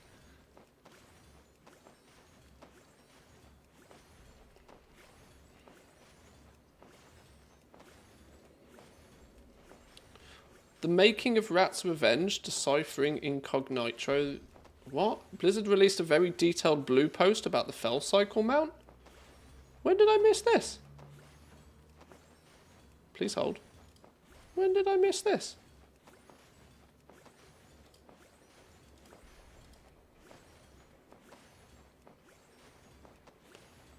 Or is this a slow day in the office at Wowhead? Blizzard released a very detailed blue post going on a deep dive of the Fell Cycle hunt.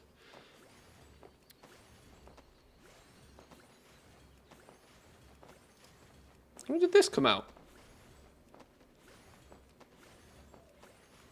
Oh, literally today. Sorry, changing topic, this caught my eye. These owls, man. This was a good 40 minutes of intense concentration, and it nearly broke me. These stupid owls nearly broke me. Introduced in the 20th anniversary content update was a new series of puzzles, not from the Mind Seekers, Azeroth's enigmatic riddle makers, but from Rats, an overly enthusiastic secret hunter, puzzle crafter, and former event coordinator of the Bronze Dragon celebration. Rat's Revenge was a series of secrets puzzles that rewarded the incognito, the indecipherable Fell Cycle. This demonic machine was designed by Chief Engineer Ulzik as an experiment in cross-dimensional traversal. Despite many deaths during testing, Ulzik remains confident that his vehicle would reveal secrets of the universe previously unknowable. Warning, spoilers ahead. If you do not wish to solve the riddle for yourself, don't read on. You have been warned. There's your spoiler warning if you haven't already done this, by the way. We did all of this on stream, though. I should have bought some Storm Dust and Gleaming Shards beforehand. Prices have skyrocketed.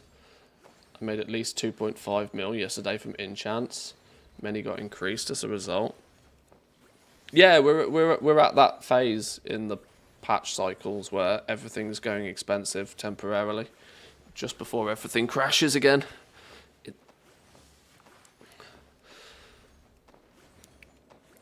Greetings, champion. It's been an honour and a pleasure for the development team to create this secret and watch the community solve it. Putting it together took a lot of work from a lot of people. We had an awesome team of art, production, QA, sound and more to support the effort. We'd like to deep dive into some of the more interesting behind the scenes parts of the secret.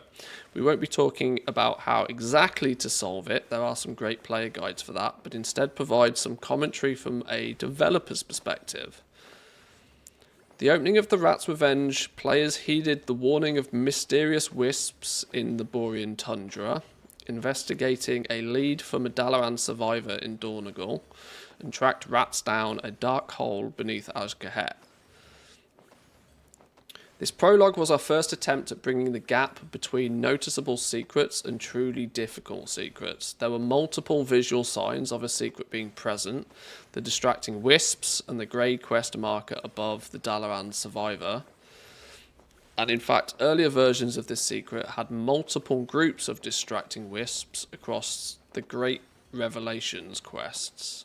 We wanted the secret to be seen by more casual secret finders as an opportunity to find out about the deeply hidden mysteries of Azeroth. In practice, this encouraged some players to attempt to solve Incognito without understanding what they were getting themselves into, so we may adjust our approach in the future to be clearer about the difficulty up front.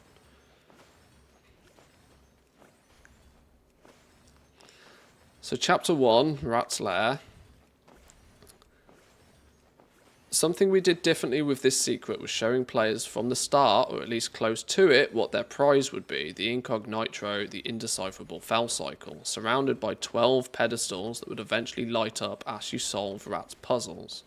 Well, this is true. Yes, that was a real good sort of carrot on a stick, wasn't it? Inspired by Woo, I'm trying to make Opera GX AI create specific desktop backgrounds. It cannot understand what the Judgment recolor is. Oh dear. These pedestals were an attempt to show progress in game so that players did not need to run a script command or use an add-on to see which steps had been completed. This was done as part of an overall effort to increase accessibility and reduce the reliance on add-ons. However, Rat's Lair also included many distractions or red herrings, some of which were also tracked as quote-unquote progress. In the future, visible progress will be more trustworthy and herring-free, especially since players invent plenty of red herrings for themselves. I mean, there's no denying that I don't think anybody did this without some add-ons in somewhat shape or form. Anybody that claims to have been doing those flipping owls without an add-on or a website is an absolute liar. Big, fat, stinky liar. There's no way anybody was figuring that out. The big red button. Speaking of distractions, the first available room of the catacombs players found was a big red button. This, of course, needed to be pushed. A lot. Nearly 90,000 players pushed this button, an average of 1,000 times each. One determined secret hunter even managed to press the button over 240,000 times. In total, the button was pressed 71 million times, and we still don't know what it does. Oh my god. Only Blizzard could make a button get pressed 71 million times that does nothing. Absolutely not. Here's a button. Okay. The lovingly handcrafted clue, labelled as Puzzle 1 internally and 1 o'clock love by the community, the first puzzle in Rat's Lair was her lovingly handcrafted clue. Players correctly identified this as an anagram from very early on, and in fact one of the Chinese translations, it was simply that by mistake. It wasn't until much later in the secret hunt that the solution for English and other languages, the intended puzzle and solution, was actually solved. While an anagram that long would already be difficult, Rats seems to have made it unsolvable by making it incomplete. That is, by removing letters.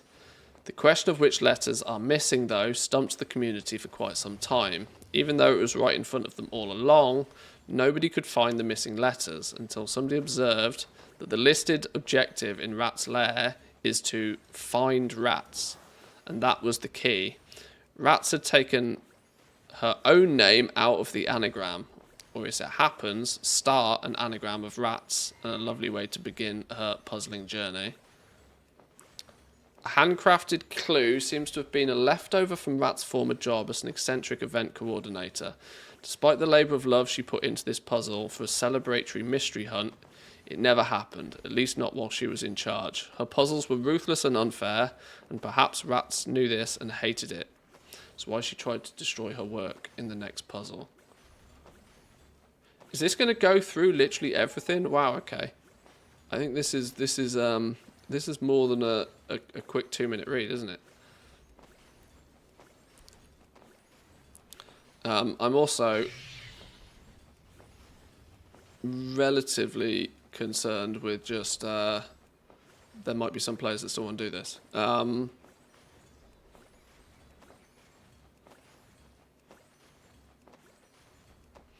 last console, a set of consoles surrounding Incognito itself. There are exactly 17 feeling lucky slot machines, any of which work for this puzzle. The code is simply any sequence which contains a lucky number. To be inclusive of any real-world cultures, lucky numbers include 777, 888, and 168. However, the machine only gives you a piece of hate if you are lucky enough, as judged by whether you have 5 unique luck buffs from any of the 13 possible sources of luck. Fittingly for the theme of this puzzle, many players seem to think that chance is involved and will no longer try sequences of 7s, other consoles, or continuous input, hoping for a better outcome.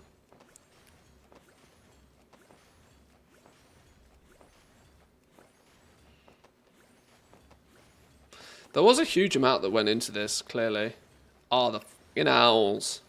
Interestingly, the community solved the first steps of this puzzle before it was even fully available to solve. An error in our encryption methods lit up the 4 statues outside the Vault of the Wardens with each colour of the buffs you can receive from the owls of the Watcher statues around the island. Players noticed this and experimented to figure out that the fledgling Warden owl reacts to the statues.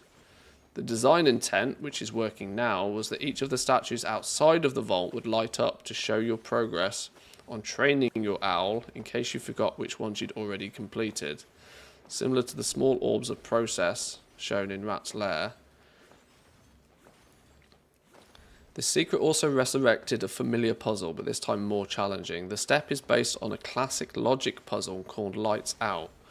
Across a grid of owl statues, some are activated and some are deactivated. The goal is to deactivate all the statues by interacting with a statue. You toggle the status of it, and all that's a word I can't say, adjacent statues as shown in the image below. This thing was a flipping cluster of chaos, this was. However, this puzzle has a few tricks that made it more complicated. First, you can only interact with activated statues. Second, the grid wraps around the edges, so the top row is considered adjacent to the bottom row, and the leftmost column is adjacent to the rightmost column. And third, most confusingly, the statues are in a randomized order from their quote-unquote true locations. As illustrated below, each statue maps to the real puzzle in a unique way. I mean, I literally can't even read this and understand it. Never mind figure this shit out. Clicking a node toggles it and the adjacent nodes. In this case, the center node turns off and all 4 adjacent nodes turn on. A partial mapping of how each spot in the grid corresponds randomly to the real grid. Yeah, you lost me. You lost me. Ingenious players quickly wrote external tools to help solve the logic puzzle.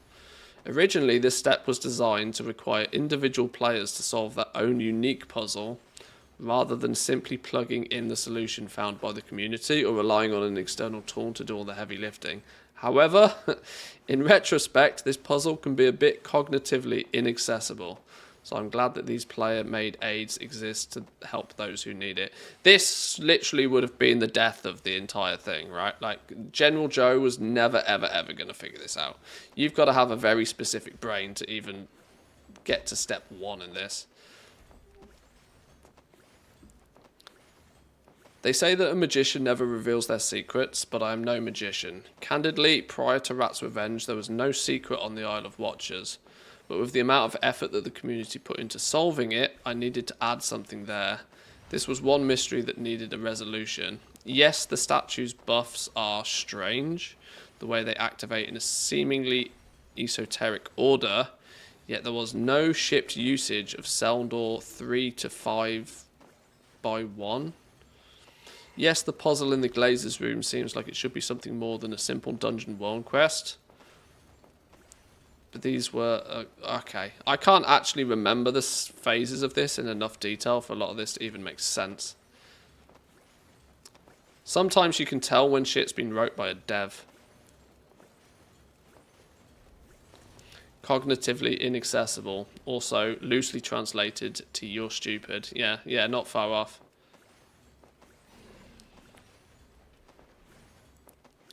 This, you know you're dumb when you get given the answers sheet and you still don't understand, right? That's when you know you just need to copy, paste, complete it, and move on. They're like, you might have your day, but it's not today, right? You go be good at something else.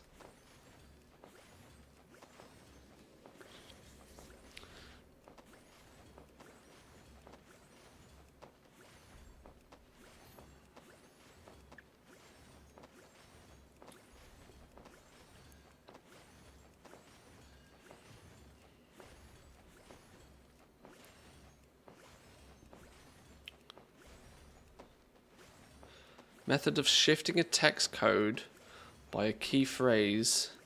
Vigneer cipher. Sure.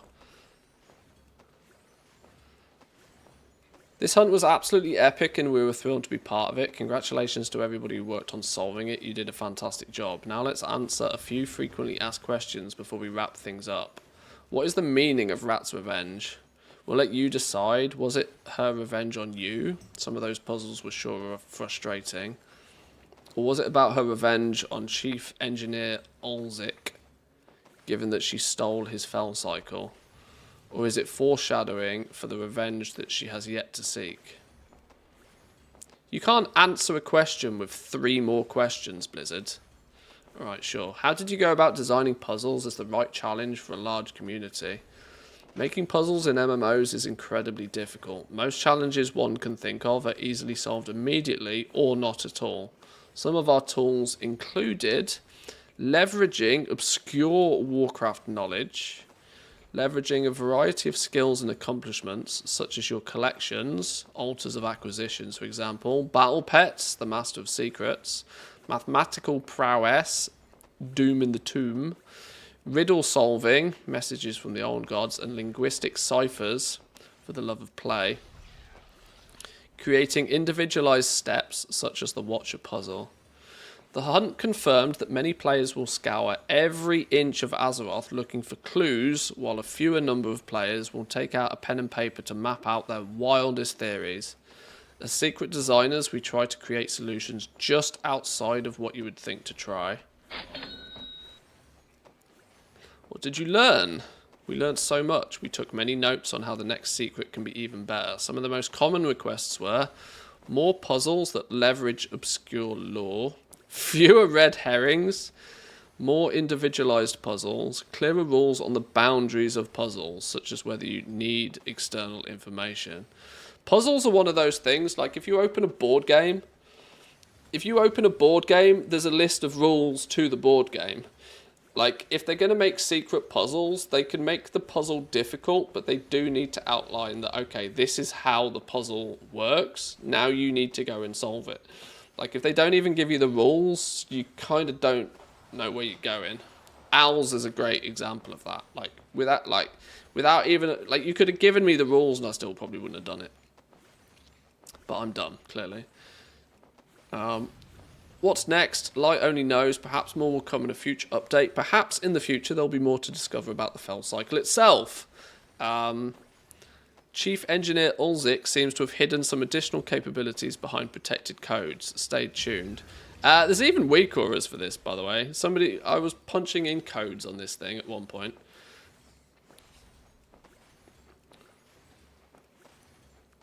Did they solve the last 3 orbs yet? Does it say?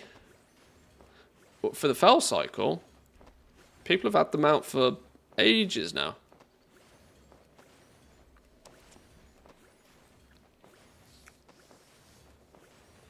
We hope you enjoyed this little breakdown of the puzzles in the hunt for the Incognito.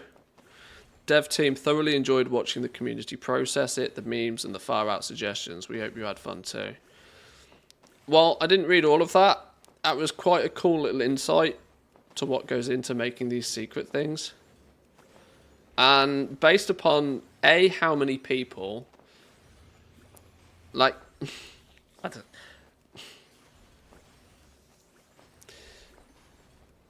There is an air of frustration sometimes when you see things like this and you know they're a labour of love, they're a labour of passion for probably quite a few people. And then you take a look at the 11.1 profession changes and you're like, oh, come on. Right? An exponential amount more effort went into this little mini secret than an entire avenue of content in a major patch of the game.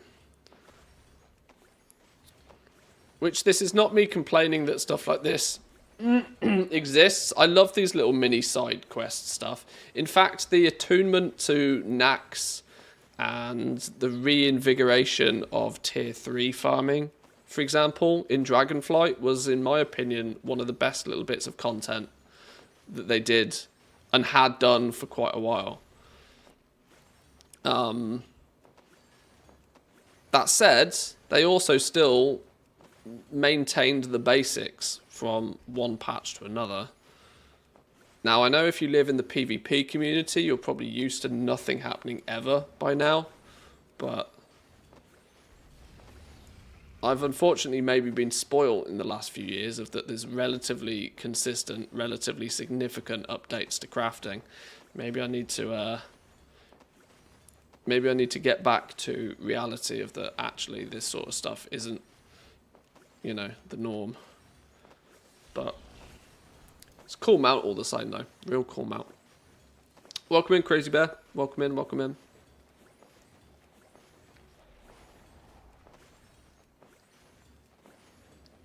Oh, there's 12 orbs, but there was only 9 puzzles. Oh, I didn't even realise. I wasn't even count. Yeah, I didn't even count when I was doing it. I didn't even realise there was 3 more that were missing.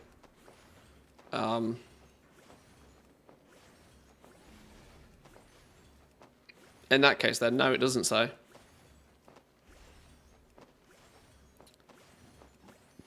Maybe they're going to leave it up in the air.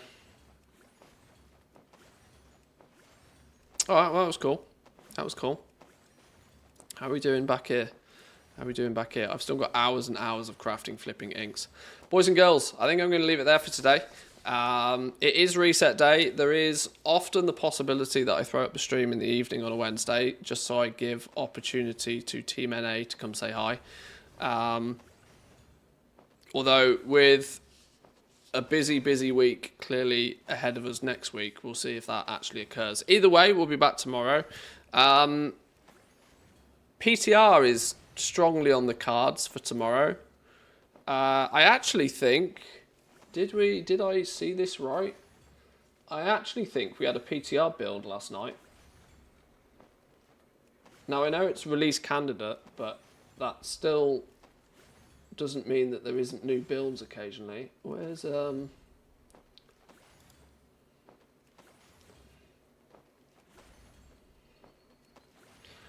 no, that was on their internal. That was in their internal build. Well, either way, getting a day in the on the PTR to just have a ponder around and reacquaint ourselves would be worthwhile. A TSM update just dropped. That's probably for Cataclysm stuff, right? There was a Cataclysm patch going on, I would imagine. I'm pretty sure that'll be for Cataclysm. Their auction house is changing, isn't it now? Right, we're gonna pause this for a little bit. I'm gonna go and I can't say this out loud because they will react, but, you know, my four-legged friends, one who is definitely fast asleep, the other one's chilling over there, but the sun's still out. I'm going to go be a good pet owner. And I might see you all later. Thanks for stopping by. Appreciate it. Either way, we'll be back tomorrow. Probably focus on doing a bit of PTR stuff tomorrow. Or maybe we'll see a bit of a conclusion to my little test that we have here with wildly dragonflight milling and inscription of all things. But enjoy the rest of your day. Thank you for stopping by. Come say hi in the Discord if you're not there already. And yeah, I'll catch you all next time. Have a good one. Peace.